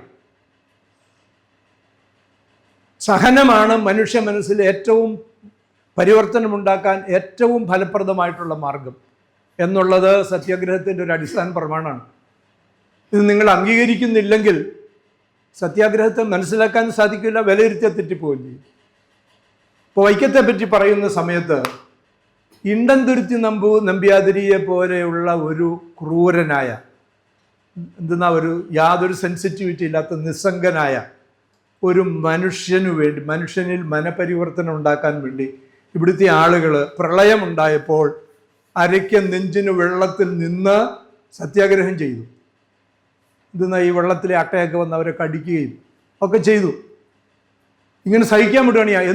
എന്ത് ആവശ്യത്തിനാണ് ഈ മനുഷ്യനെ ഈ കഷ്ടപ്പെടുത്തിയത് എന്നാണ് ചോദിക്കുന്നത്. അപ്പം ഇങ്ങനെ ചോദിക്കാം, ഈ കഷ്ടപ്പാട് കൊണ്ട് ഒരു പ്രയോജനമില്ല. അത് നാരായണ മാഷ് പാശ്ചാത്യ സദസ്സുകളിൽ ചെന്ന് പറഞ്ഞാലുണ്ട്. ഞാൻ ഈ US പ്രത്യേകിച്ച് യൂറോപ്പിലെ ചില രാജ്യങ്ങളിൽ ഒക്കെ ഈ സഫറിങ് എന്നുള്ള വാക്ക് കേട്ടാൽ അവർക്ക് ഹാലിളകും എന്നുള്ളതാണ്. കാരണം അവർ വളരെ വെറുപ്പോട് കൂടി കാണുന്ന, അവർ ഇൻഹിബിറ്റഡ് ആകും വളരെ പെട്ടെന്ന്. അവരുടെ മനസ്സും സെൻസിറ്റിവിറ്റി എല്ലാം വളരെ പെട്ടെന്ന് ഇൻഹിബിറ്റഡ് ആകും സഫറിങ് എന്ന് പറഞ്ഞാൽ. കാരണം അവരെ ഒഴിവാക്കാൻ ശ്രമിക്കുന്ന ഒരു കാര്യമാണ് സഫറിങ് എന്ന് പറയുന്നത്. ഇന്ത്യൻ പാരമ്പര്യത്തിലാണെങ്കിൽ ബുദ്ധിസത്തിൽ നമ്മളെല്ലാം കുഴപ്പത്തിലാക്കുന്ന കാര്യം ഈ സഫറിങ് ആണെന്ന് പറയും. അത് വേറൊരു തലത്തിലാണ്, മറ്റൊരു കാണുന്ന തരത്തിലല്ല. പക്ഷേ സത്യാഗ്രഹത്തിൽ ഈ സഫറിങ്ങിൻ്റെ, നമ്മൾ സഹിക്കുന്ന കഷ്ടപ്പാടിൻ്റെ, സഹനത്തിൻ്റെ അല്ലെങ്കിൽ ത്യാഗത്തിൻ്റെ ഒരു ട്രാൻസ്ഫോർമേറ്റീവ് പവർ എന്ന് പറയുന്നുണ്ട്. അത് മനുഷ്യ മനസ്സിൽ മാറ്റമുണ്ടാക്കുന്നതിനുള്ള അതിൻ്റെ ഒരു ശക്തി എന്ന് പറയുന്നത്, ഒരു കരുത്ത്, അത് വളരെ വലുതാണ്. അത് അംഗീകരിച്ചുകൊണ്ടാണ് സത്യാഗ്രഹം വിഭാവനം ചെയ്യുന്നു എന്ന് പറയുന്നത്. മനുഷ്യ മനസ്സിൽ മാറ്റം ഉണ്ടാക്കാനായിട്ട് സഹനത്തിന് സാധിക്കും. പ്യാരലാൽ, ഗാന്ധിജിയുടെ അവസാനത്തെ സെക്രട്ടറി ആയിരുന്ന പ്യാരലാലുണ്ട്. പ്യാരലാലിൻ്റെ ഒരു പുസ്തകം, ഗാന്ധിജിയെ പറ്റി എഴുതിയിട്ടുള്ള വലിയ ബൃഹത്തായ പുസ്തകങ്ങളുണ്ട്. അതിൻ്റെ ഒരു പുസ്തകത്തിൽ ടുവേർഡ്സ് ദി ന്യൂ ഹൊറൈസൺ എന്നുള്ള പേരിൽ അതിൻ്റെ ഒരു ഭാഗം പിന്നീട് കമ്പൈൽ ചെയ്തിട്ടുണ്ട്. അതിനകത്ത് അദ്ദേഹം എഴുതുന്നൊരു ഭാഗമുണ്ട് ഈ പ്രശ്നത്തെപ്പറ്റി പറയുമ്പോൾ. ഇതിനെ ജസ്റ്റിഫൈ ചെയ്യുന്നതിന് വേണ്ടി ഗാന്ധിജി ഏതോ ഒരു സംഭാഷണത്തിൽ പറഞ്ഞ ഉദാഹരണം പ്യാരലാൽ എടുത്തു പറയാണ്. എന്താണ്? നമ്മളറിയുമല്ലോ, ക്രിസ്തുമതം, ആദ്യകാല ക്രിസ്ത്യാനികൾ ഒക്കെ വളരെയധികം പീഡനങ്ങൾ സഹിച്ചവരാണ്. ഭയങ്കരമായിട്ടുള്ള പീഡനം. അത് അവരെ പീഡിപ്പിക്കുന്ന, റോമാക്കാരെയും മനുഷ്യരെ പീഡിപ്പിക്കുന്നതിന് വേണ്ടിയിട്ടുള്ള ഏറ്റവും അധുനാധുനങ്ങളായിട്ടുള്ള മാർഗങ്ങൾ കണ്ടുപിടിച്ചതിൽ ഏറ്റവും മുമ്പിൽ നിന്നിട്ടുള്ള ആളുകൾ റോമൻ സാമ്രാജ്യത്വത്തിൻ്റെ ആളുകളാണ്. എന്താണ്? സിംഹങ്ങളെ അനേക ദിവസം തുടർച്ചയായിട്ട് പട്ടിണിക്കിടുക, എന്നിട്ട് സിംഹത്തിൻ്റെ കൂട്ടിലേക്ക് മനുഷ്യനെ ഇങ്ങനെ എടുത്തെറിയുക. അപ്പോൾ ഈ സിംഹങ്ങൾ ഇങ്ങനെ ചാടി ഒരു മനുഷ്യ ശരീരത്തെ തന്നെ അനേകം കഷണങ്ങളായി കടിച്ചു കീറും, അങ്ങനെ ചെയ്യും. അതുപോലെ തന്നെ ഇങ്ങനെ എന്താണ്, ഈ കുതിരകളെ കൊണ്ട്, 4 കുതിരകളെ കൊണ്ട് 2 കൈയും 2 കാലിനും വിട്ടിട്ട് ഒരു ഓർഡർ അങ്ങ് കൊടുത്തു കഴിയുമ്പോൾ 4 കുതിരകളും 4 ദിശകളിൽ പായുമ്പോൾ ഈ മനുഷ്യ ശരീരം അനേകം ഇതൊക്കെ അവർ പരീക്ഷിച്ചിട്ടുള്ള കാര്യം. കൊളോസിയത്തിൽ വെച്ച് ഇതൊക്കെ നടത്തുമായിരുന്നു അവർ. അപ്പം അത് ഇടിഞ്ഞു പൊളിഞ്ഞ് കിടക്കുകയാണ്. റോമിൽ പോയിട്ടുള്ളവർ കണ്ടു കാണുന്നത് കൊളോസിയത്തിന് എന്താണ് അതിൻ്റെ അവസ്ഥ എന്നത്. ഇങ്ങനെ ചെയ്യുന്നതാണ്. ഇങ്ങനെയുള്ള ആളുകൾ ഈ ക്രിസ്ത്യാനികൾ, ആദ്യകാല ക്രിസ്ത്യാനികളെ പീഡിപ്പിച്ചു. ഇന്നത്തെ ക്രിസ്ത്യാനികൾ അവരും തമ്മിൽ ഒരു ബന്ധവും ഒരു സാമ്യവുമില്ല എന്ന് ഞാൻ അടിവരയിട്ട് പറയുന്നു. അപ്പം എന്താണ് അന്നേരം? അവർ പുഞ്ചിരിയോടുകൂടിയാണ് കുഴിയിൽ എറിയാനായിട്ട് ഇവർ എടുത്തുകൊണ്ട് പോകുമ്പോൾ ഇവർ പാട്ടുകൾ പാടിക്കൊണ്ടാണ് പോകുന്നത്. നമ്മുടെ ഇവിടെ ഉണ്ടായിരുന്നല്ലോ, ആളുകളെ പിടിച്ച് ജയിലിൽ അടയ്ക്കാൻ കൊണ്ടുപോകുമ്പോൾ പാട്ടുകൾ പാടിക്കൊണ്ട് പോകും സ്വാതന്ത്ര്യ സമരകാലത്ത്, ഇല്ലേ?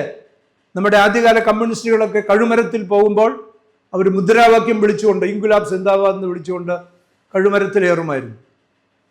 ഗോഡ്സെയെ പറ്റി തന്നെ പറയുമല്ലോ, അദ്ദേഹത്തെ തൂക്കിക്കൊല്ലാനായിട്ട് പോയ സമയത്ത് അദ്ദേഹം എന്താണ്, ഇവരുടെ പ്രാർത്ഥനയുണ്ട് RSSന്റെ, നമസ്താസ ദേവത്സലേ മാതൃഭൂമേ ത്വയാ ഹിന്ദു ഭൂമേ സുഖം വർദ്ധിതോഹം മഹാമംഗളെ പുണ്യഭൂമേ ത്വദർത്ഥേ പദത്വേഷകായാം നമസ്തേ ഇത് പറഞ്ഞിട്ടാണ് മരിച്ചത്. അപ്പൊ ഇവരെ ഈ ആദിമ ക്രിസ്ത്യാനികൾ, ഈ പ്യാരലാൽ പറയുന്നതാണ്, ആദിമ ക്രിസ്ത്യാനികൾ പുഞ്ചിരിയോടുകൂടി ഈ സിംഹക്കുഴിയിലേക്കും അതുപോലെ തന്നെ തിളച്ച എണ്ണ തിളയ്ക്കുന്ന പാത്രത്തിലേക്കുമൊക്കെ വലിച്ചെറിയുന്ന സമയത്ത് പുഞ്ചിരിയോടുകൂടി അത് ചെയ്തപ്പോൾ റോമൻ പട്ടാളക്കാരുടെ പ്രത്യേകത എന്താണ്? അവർ പടച്ചട്ട അണിഞ്ഞിട്ടുണ്ട്. അത് ലെതർ കൊണ്ടുള്ളതാണ്. ലെതർ പ്രത്യേക രീതിയിൽ പ്രോസസ്സ് ചെയ്തിട്ട് കുന്തമെറിഞ്ഞാൽ കയറാത്ത രീതിയിൽ ലോഹത്തേക്കാൾ കൂടുതൽ, ലോഹത്തിൻ്റെ ചട്ടയേക്കാൾ കൂടുതൽ കടുപ്പമുള്ളതാകും അത്. പക്ഷെ കനം ഉണ്ടാവില്ല, അതാണ് അതിൻ്റെ ഗുണം. അത് ധരിച്ച ഇവരുടെ ഈ പടച്ചട്ടകളെ ഭേദിച്ച് ഇവരുടെ പുഞ്ചിരിയുടെ അമ്പുകൾ അവരുടെ ഹൃദയത്തിൽ പതിച്ചു എന്നാണ്. അങ്ങനെയാണ് റോമിലെ ഈ പട്ടാളക്കാരും അടിമകളും ക്രിസ്തുമതം സ്വീകരിച്ചത്. അങ്ങനെയാണ്. അങ്ങനെ സ്വീകരിച്ചു കഴിഞ്ഞപ്പോൾ കൈസർക്ക് ഇത് സ്വീകരിക്കാതിരിക്കാൻ നിവൃത്തിയില്ലാതെ വന്നിട്ടാണ് അവരും അവിടുത്തെ ഭരണാധികാരികളും ക്രിസ്തുമതം സ്വീകരിച്ചത്. അപ്പൊ ഇദ്ദേഹം പറയും, ഈ പ്യാരലാൽ പറയും, the javelin free, the javelin proof armory of the Roman soldiers were pierced by the smile of the Christian martyrs. അതാണ് സഹനത്തിൻ്റെ ശക്തി എന്ന് പറയുന്നത്. അതാണ് സഹനത്തിൽ കൂടിയാണ് ഈ ക്രിസ്തുമതം ആദ്യകാലത്ത് ഇത്രയും വലുതായത് എന്ന് ഇതിനൊരു ഉദാഹരണമായിട്ട് പ്യാരലാൽ പറയാണ്. ഈ സഹനത്തിൻ്റെ ഒരു ശക്തിയിൽ നമുക്ക് വിശ്വാസമില്ലെങ്കിൽ എന്ത് പറയും? വൈക്കം സത്യാഗ്രഹികൾ എന്തിനാണ് വെറുതെ ഈ വെള്ളത്തിൽ നിർത്തി ഗാന്ധിജിയും കോൺഗ്രസ്സുകാരും കൂടി കഷ്ടപ്പെടുത്തിയതെന്ന് പറയും. എന്നിട്ട് ഇണ്ടംതുരുത്തി നമ്പ്യാതിരിക്ക് എന്ത് മനപരിവർത്തനം ഉണ്ടായി എന്ന് ചോദിച്ചാൽ, ഗാന്ധിജി പിന്നീട് ഈ സത്യാഗ്രഹത്തിന് ശേഷം, ക്ഷേത്രപ്രവേശന വിളംബരത്തിന് ശേഷം വൈക്കത്ത് വന്ന് അദ്ദേഹം എന്തെന്നാ പറയുന്നത്, അയിത്ത ജാതിക്കാരുമായി ക്ഷേത്രത്തിനകത്ത്, വൈക്കം ക്ഷേത്രത്തിനകത്ത് ഗാന്ധിജി പോയി. അങ്ങനെ പോയതിനെ പറ്റി പോയി കഴിഞ്ഞ് അദ്ദേഹം പുറത്തു വന്നപ്പോൾ എന്താണ് സംഭവിച്ചത്? ഈ ഇണ്ടംതുരുത്തി നമ്പ്യാതിരി ഗാന്ധിജിയെ വീട്ടിൽ നിങ്ങൾ കണ്ടില്ലേ? അത് ആ വീട് കാണണം, കണ്ടില്ലെങ്കിൽ നിങ്ങൾ പോയി കാണണം. അകത്ത് കയറ്റിയില്ല, മുറ്റത്തൊരു പന്തലിട്ടു, അവിടെ ഇരുത്തി.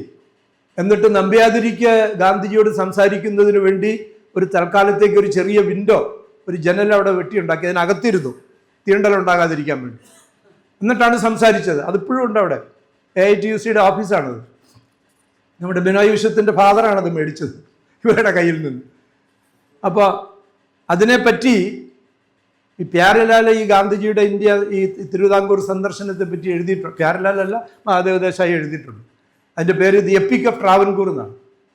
അതിനകത്ത് അദ്ദേഹം പറയുന്നത്, ഈ നമ്പ്യാതിരി വന്ന്, ഞാൻ ആ ഭാഗം ഇംഗ്ലീഷിൽ വായിക്കാതെ, no wonder the Nambudiri trustee who had led the fierce opposition against the opening of the temple roads at Vaikam to Harijans 12 years ago came especially to see Gandhiji after the meeting and the temple prayer to express his satisfaction at what had happened 12 കൊല്ലം മുമ്പ് നടന്നതിൽ, and told him that he had no doubt that Gandhiji would now inspire a new faith in the people and attract a large number of temple goers എന്നാണ് പറയുന്നത്. ഗാന്ധിജിയുടെ അടുത്ത് വന്നു. ഇത് മനപരിവർത്തനമല്ലേ ഇത്? അപ്പം ഈ നമ്പ്യാതിരി എന്ന് പറയുന്ന ഒരാൾക്ക് അന്ന് 25 ഈ സത്യാഗ്രഹം ഇരുന്ന സമയത്ത് മനപരിവർത്തനം ഉണ്ടായി. ഇതുപോലെയുള്ള ആളുകൾ മനപരിവർത്തനം ഉണ്ടാക്കാം. അയാൾ പോലും, ഈ നമ്പ്യാതിരി പോലും, ഇത് ഗാന്ധിജി അകത്ത് കയറ്റാതിരുന്ന അദ്ദേഹം പോലും ഗാന്ധിജിയുടെ അടുത്ത് വന്നു. എന്നിട്ട് ഇവർ തമ്മിലുള്ള സംഭാഷണത്തിൻ്റെ ഒരു ഒരു ഐറണിയും ഒരു പോയറ്റിക് ജസ്റ്റിസും ഉണ്ട് നാരായണ മാഷെ. അപ്പം അദ്ദേഹം പറഞ്ഞു, അതുകൊണ്ട് ഇനി ആളുകൾക്ക് എല്ലാവർക്കും കയറാമല്ലോ. അപ്പം ഈ ക്ഷേത്രാരാധനയിൽ ആളുകൾക്ക് ഒരു പുതിയ താല്പര്യം ഉണ്ടാകാനായിട്ട് ഗാന്ധിജിയുടെ ഈ ഇടപെടൽ വഴി സാധിച്ചിട്ടുണ്ടാകും എന്ന് അദ്ദേഹത്തോട് പറയാണ്. ഗാന്ധിജി പറയാണ്, I have not been a temple goer, ഞാൻ ക്ഷേത്രത്തിൽ പോകുന്ന ആളെ ആയിരുന്നിട്ടില്ല. Said Gandhiji to him, but now that this liberty has come to me of all of a sudden, നിങ്ങൾ എനിക്കിപ്പോൾ ഈ അവകാശം തരുവാണല്ലോ വളരെ പെട്ടെന്ന്, അതുകൊണ്ട് ഞാൻ പറയുകയാണ്, എന്താണ്, I feel fascinated and the divine stillness that surrounded the prayer meeting under the Ashwatha tree in the temple. Gandhiji ക്ഷേത്രത്തിനകത്ത് വെച്ചല്ല, ക്ഷേത്രത്തിനകത്ത് പോയി തിരിച്ചു വന്നിട്ട് ആ ക്ഷേത്ര മതിൽക്കെട്ടിനകത്തുണ്ടായിരുന്ന ആൽത്തറയിൽ അവിടെ ഇരുന്നിട്ടാണ് പ്രാർത്ഥിച്ചത് എല്ലാവരോടും ഒപ്പം. അങ്ങനെ ആ ആൽത്തറയുടെ ഒരു തണലുണ്ടല്ലോ, ആ തണലിന് ഉണ്ടായിരുന്ന ഒരു ശാന്തത എന്ന് പറയുന്നതുണ്ട്. അതാണ് എന്നെ ഏറ്റവും കൂടുതൽ ആകർഷിച്ചതെന്നാണ്. ഗാന്ധിജി എവിടെയാണ് പ്രാർത്ഥിക്കേണ്ടത് എന്ന് ചോദിച്ച സമയത്ത് പറഞ്ഞിട്ടുണ്ട്, പ്രാർത്ഥിക്കാൻ ഏറ്റവും പറ്റിയ സ്ഥലം ഏതാണ് എന്ന് ചോദിച്ചപ്പോൾ പറഞ്ഞിട്ടുണ്ട്, അതൊരു 4 മതിലുകളും റൂഫും ഉള്ള ഒരു സ്ഥലമല്ല. ഇനി നിങ്ങൾക്കൊരു മേൽക്കൂര വേണം എന്ന് വിശ്വാസികളായിട്ടുള്ള ആളുകളെ നിങ്ങൾക്ക് നിർബന്ധമുണ്ടെങ്കിൽ ഈ ആകാശമുണ്ടല്ലോ, അതിനേക്കാൾ മനോഹരമായ ഒരു ക്യാനപ്പി, ഒരു മേൽക്കൂര നിങ്ങൾക്ക് സങ്കല്പിക്കാനാകുമോ? ദ സ്റ്റാർ സ്കഡഡ് സ്കൈ, അതിനേക്കാൾ മഹത്തായ മനോഹരമായ ഒരു മേൽക്കൂര നിങ്ങൾക്ക് സങ്കല്പിക്കാനാകുമോ എന്ന് ചോദിച്ച ആളാണ് ഗാന്ധിജി. അത് കഴിഞ്ഞപ്പോൾ, ഞാനത് മുഴുവൻ വായിക്കുന്നില്ല, ഇദ്ദേഹം ചോദിച്ചു, ഇത്രയൊക്കെ ആയല്ലോ, അതുകൊണ്ട് അന്ന് ക്ഷേത്രത്തിനകത്ത് പോയി അവിടെ നടക്കുന്ന പൂജ കണ്ടല്ലോ, എന്താണ്, what would you like to say, would you like to say anything about the mode of worship, അവിടെ നടന്ന ആരാധന രീതി ഉണ്ടല്ലോ, അതേപ്പറ്റി അങ്ങയ്ക്ക് എന്തെങ്കിലും പ്രത്യേകമായി പറയാനുണ്ടോ എന്ന് ഗാന്ധിജിയോട് ചോദിച്ചു. ഒരു മണ്ടൻ ചോദ്യമായിരുന്നു. അപ്പോൾ ഗാന്ധിജി എന്താ പറഞ്ഞതെന്നറിയോ? I will not criticise it, ഞാനതിനെ വിമർശിക്കാൻ ആളല്ല, തയ്യാറാകുന്നില്ല. പക്ഷേ one thing I have certainly noticed, ഈ ആരാധന, ഈ ക്ഷേത്രത്തിനകത്തെ പൂജാരികളുടെ ആരാധന കണ്ടപ്പോൾ ഒരു കാര്യം എനിക്ക് എൻ്റെ ശ്രദ്ധയിൽപ്പെട്ടു, വളരെ വ്യക്തമായി എൻ്റെ ശ്രദ്ധയിൽപ്പെട്ടു. എന്താണത്? അത് that is the want of intelligence and devoutness on the part of the priests. ഈ പൂജാരികളുണ്ടല്ലോ, അവരുടെ ബുദ്ധിരാഹിത്യവും ഭക്തിരാഹിത്യവും എൻ്റെ പ്രത്യേക ശ്രദ്ധയിൽപ്പെട്ടു എന്നാണ്. എന്ന് പറഞ്ഞാൽ പൂജാരിമാർക്ക് പൂജ കണ്ടപ്പോൾ പൂജാരിമാർക്ക് ബുദ്ധിയുമില്ല, ഭക്തിയുമില്ല, എന്ന് എനിക്ക് മനസ്സിലായി എന്നാണ് ഇണ്ടംതുരുത്തി നമ്പ്യാതിരിയോട് ഗാന്ധിജി അന്ന് സംസാരത്തിൽ പറഞ്ഞത് എന്നുള്ളതാണ്. അത് വളരെ ഒരു വാണ്ട് ഓഫ് ഇൻ്റലിജൻസ് ആൻഡ് ഡിവൗട്ട്നെസ് ആണ്. ഡിവൗട്ട്നെസ് എന്ന് പറഞ്ഞാൽ ഭക്തി, മറ്റതെന്ന് പറഞ്ഞാൽ കോമൺ ബുദ്ധി എന്ന് പറഞ്ഞു, രണ്ടും ഇല്ലാതെ എന്നിത് കണ്ടപ്പോൾ എനിക്ക് തോന്നിയതാണ്. എന്തൊരു വിമർശനമാണെന്നൊന്ന് ആലോചിച്ച് നോക്കും. അതുകൊണ്ട് ഈ നമ്പ്യാതിരിയുമായി ഗാന്ധിജി കൂടിക്കണ്ടത് അതിൻ്റെ ഒരു നെക്സ്റ്റ് വിമർശനമാണ്. ഗാന്ധിജിയുടെ ഉള്ളിൻ്റെ ഉള്ളിൽ ഒളിച്ചിരിക്കുന്ന ഈ സവർണബോധത്തിൻ്റെ ഒരു പ്രകടനമാണെന്ന് ഇവർ പറയും. എഴുതിയിട്ടുണ്ട് പക്ഷെ ഗാന്ധിജിയുടെ ഉള്ളിൽ ഒളിഞ്ഞിരിക്കുന്ന ഒരു സവർണ ഹിന്ദുത്വമുണ്ട്, അതിൻ്റെ പ്രകടനമാണ്. അതുകൊണ്ടാണ് അദ്ദേഹം ഇണ്ടംതുരുത്തി നമ്പ്യാതിരിയെ കണ്ടത്. ഗാന്ധിജിയുടെ ജീവിതം തുറന്ന പുസ്തകമാണ്, നിങ്ങൾക്കറിയാമല്ലോ. ഗാന്ധിജിയുടെ ബാല്യത്തിലെ ആദ്യത്തെ വിപ്ലവകരമായ നടപടി എന്തായിരുന്നു എന്ന് നിങ്ങൾ അദ്ദേഹത്തിൻ്റെ ആത്മകഥ വായിച്ചാൽ മനസ്സിലാവും. പ്രൈമറി സ്കൂളിൽ പഠിക്കുമ്പോൾ അവിടെ പോയി തിരിച്ചു വരുമ്പം ഈ അവർണരുമായിട്ട് കൂടിക്കലരരുത് എന്നൊരു നിബന്ധനയുണ്ട്. അഥവാ അവരെ ആരെങ്കിലും തൊടുകയോ അടുത്തിരിക്കുകയോ ചെയ്താൽ വീട്ടിൽ വന്നിട്ട് കുളിച്ചതിന് ശേഷമേ എന്തെങ്കിലും കൊടുക്കുള്ളൂ, ഭക്ഷണം കഴിക്കാവൂ. നമുക്കറിയാമല്ലോ, ഈ ലോകത്തിലെ ഏറ്റവും ശക്തമായ വിശപ്പ്, പശി എന്ന് പറയുന്നത് എപ്പോഴാണ്? സ്കൂൾ വിട്ട് വരുന്ന കുട്ടിയുടെ വിശപ്പാണ്. ഒരാനയെ തിന്നാനുള്ള വിശപ്പോട് കൂടിയാണ് എല്ലാ കുട്ടികളും സ്കൂൾ വിട്ട് വരുന്നത് എന്ന് നമുക്ക് എല്ലാവർക്കും അറിയാം. നമ്മൾ കുട്ടികളായിരുന്നവരാണ്, കുട്ടികളുടെ മാതാപിതാക്കളായിരുന്നിട്ടുള്ളവരാണ്.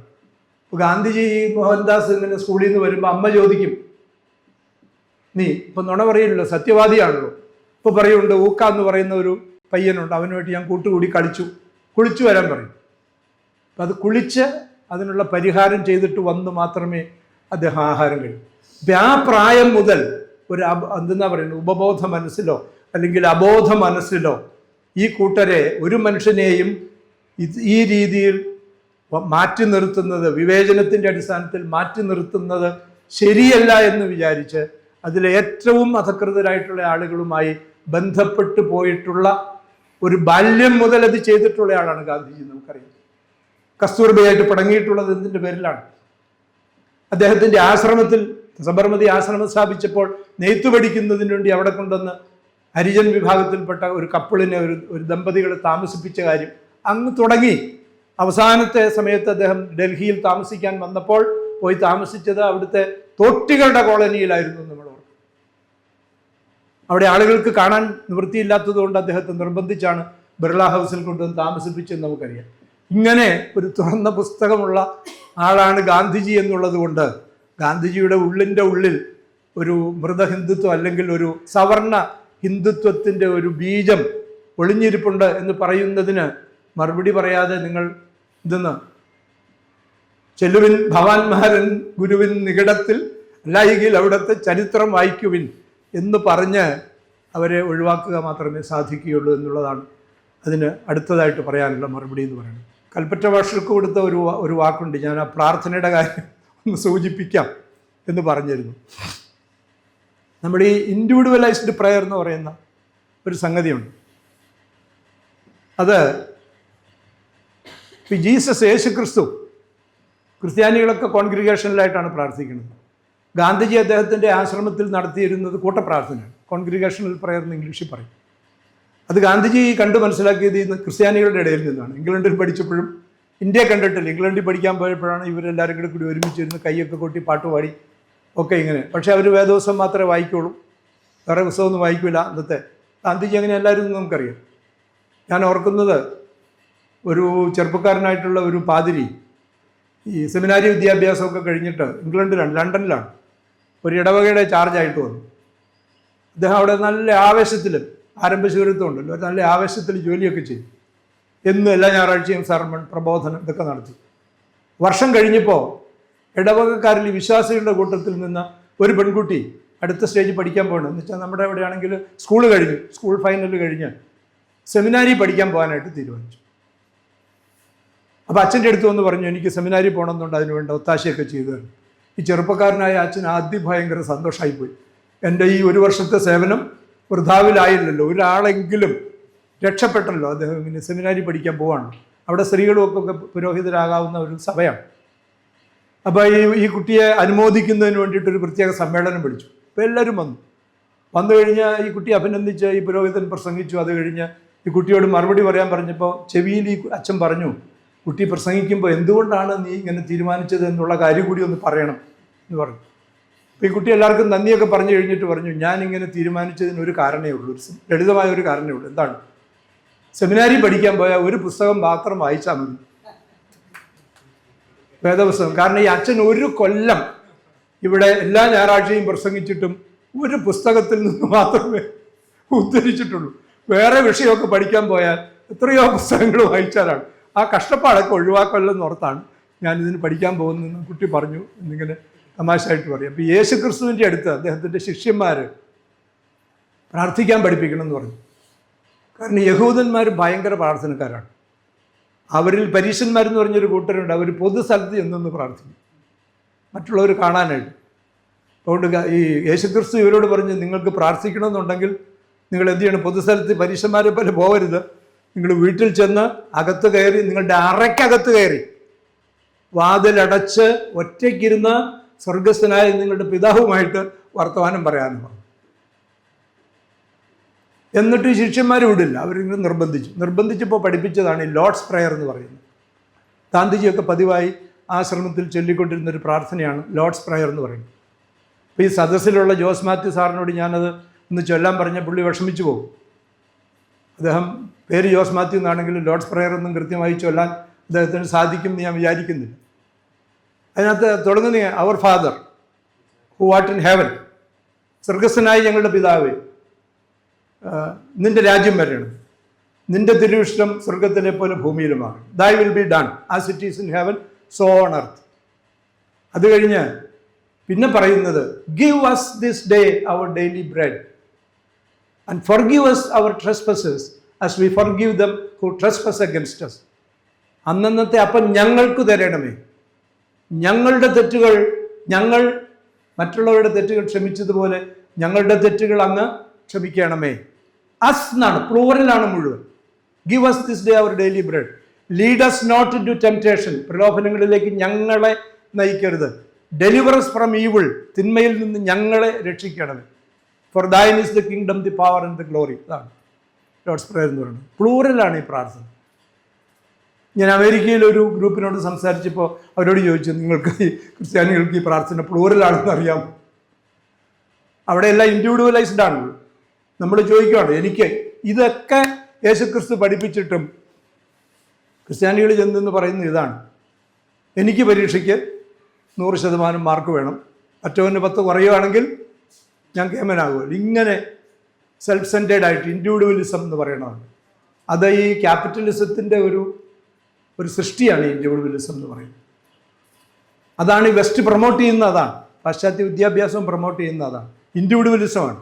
മെറ്റീരിയലിസത്തെ പോലെ തന്നെ ഭൗതികവാദത്തെ പോലെ തന്നെ അവർ പ്രൊമോട്ട് ചെയ്യുന്ന ഒരു സംഗതിയാണ് ഇൻഡിവിജ്വലിസം എന്ന് പറയുന്നത്. അവരുടെ എത്തിക്സ് തന്നെ ഈ ഇൻഡിവിജ്വലിസത്തിൽ ബേസ്ഡ് ആണ്. അതാണ് അതിൻ്റെ പരിമിതി എന്ന് പറയുന്നത്. ഇപ്പോൾ നിങ്ങൾ എന്തുകൊണ്ടാണ് മറ്റുള്ള ആളുകളോട് മാന്യമായി മര്യാദയായി പെരുമാറേണ്ടത് എന്ന് ചോദിച്ചാൽ, പാശ്ചാത്യ നൈതിക ശാസ്ത്രജ്ഞന്മാരുണ്ട്, എത്തിസിസ്റ്റുകളുണ്ട്. അതിൻ്റെ തിയറി അവർ പറയും എന്താണ്, മറ്റുള്ളവർ എന്നെ ഉപദ്രവിക്കുന്നത് എനിക്ക് ഹിതകരമല്ലാത്തതുകൊണ്ട്. അത് തന്നെ ബൈബിളിൽ ഒരു ഇതുണ്ട്, do unto others as you would do unto yourself. നിങ്ങളോട് ചെയ്യുന്ന മറ്റുള്ളവർക്ക് ചെയ്യരുതെന്ന് പറയും. അതാണ് അവരുടെ എത്തിക്സിൻ്റെ അടിസ്ഥാനം എന്ന് പറയുന്നത്. എന്നെ മറ്റുള്ളവർ ഉപദ്രവിക്കുന്നത് എനിക്ക് ഇഷ്ടമല്ലാത്തത് കൊണ്ട്, ഹിതകരമല്ലാത്തത് കൊണ്ട് മറ്റുള്ളവർക്കും അങ്ങനെ ആയിരിക്കുമെന്ന് യുക്തിയുടെ അടിസ്ഥാനത്തിൽ ഞാൻ മനസ്സിലാക്കുകയും അതുകൊണ്ട് മറ്റുള്ളവരോട് അവരെന്നോട് എന്തു ചെയ്യാൻ ഇഷ്ടപ്പെടാതിരിക്കുന്നുവോ അത്തരം കാര്യങ്ങൾ ചെയ്യാതിരിക്കാൻ ശ്രദ്ധിക്കുകയും ജാഗ്രത പുലർത്തുകയും ചെയ്യണം. ഇതാണ് അവരുടെ സമീപനത്തിൻ്റെ അടിസ്ഥാനം എന്ന് പറയുന്നത്. ആധ്യാത്മികതയിലും ആത്മീയതയിലും ഗാന്ധിജിയിലും അങ്ങനെയല്ല. കാരണം ഈ പരാപര വ്യത്യാസമില്ല, എല്ലാം ഒരേ പരാശക്തിയുടെ രൂപഭേദങ്ങളാണ്. അതുകൊണ്ട് എല്ലാം ഒന്നാണ്, ഏകാത്മകമാണ് എന്നുള്ള അടിസ്ഥാനത്തിലാണ്. അതുകൊണ്ട് മറ്റുള്ള ഒരാൾ ദ്രോഹിക്കുമ്പോൾ യഥാർത്ഥത്തിൽ ഞാൻ ദ്രോഹിക്കുന്നത് എന്നെ കൂടിയാണ് എന്നുള്ള തിരിച്ചറിവുണ്ട്. ആ ബന്ധം, ആ ബന്ധുത്വ ബോധം, ഇപ്പോൾ ഗിയാഷക്കുറുപ്പ് സാറിൻ്റെ ഭാഷയിൽ പറഞ്ഞാൽ ആ ബന്ധുത്വ ബോധത്തിൽ നിന്നാണ് നമ്മളുടെ നൈതികത, ധാർമ്മികത എന്ന് പറയുന്നത് ഉണ്ടാകുന്നത്. അതിൻ്റെ ഒരു ആധ്യാത്മിക അടിത്തറയുണ്ട്. മറ്റതിന് യുക്തിയുടെ, കേവല യുക്തിയുടെ അടിത്തറയേ ഉള്ളൂ എന്നുള്ളതാണ് ഇത് തമ്മിലുള്ള പ്രധാനപ്പെട്ട വ്യത്യാസം എന്ന് പറയുന്നത്. ഇത് ഗാന്ധിജി അദ്ദേഹത്തിൻ്റെ സത്യാഗ്രഹത്തെ പറ്റിയിട്ടുള്ള പ്രമാണങ്ങളിൽ എടുത്തു പറയുന്ന ഒരു കാര്യമാണെന്നുള്ളതാണ്. അതുകൊണ്ട് ഗാന്ധിയൻ സത്യാഗ്രഹത്തെ പറ്റി കൂടി ഈ ഗാന്ധി മാർഗത്തിൽ താല്പര്യമുള്ള ആളുകൾ പഠിക്കണം. അതിന് ഏറ്റവും ലളിതമായിട്ടുള്ള, ഏറ്റവും സിസ്റ്റമാറ്റിക്കായിട്ട് എഴുതിയിട്ടുള്ള പുസ്തകം എന്ന് പറയുന്നത് R.R. ദിവാകറിൻ്റെ സാഗ ഓഫ് സത്യാഗ്രഹ എന്ന് ഇംഗ്ലീഷിലുള്ളൊരു പുസ്തകമുണ്ട്. മലയാളത്തിൽ അതിന് വിവർത്തനം വന്നിട്ടില്ല. സാഗ ഓഫ് സത്യാഗ്രഹ എന്ന് പറയും.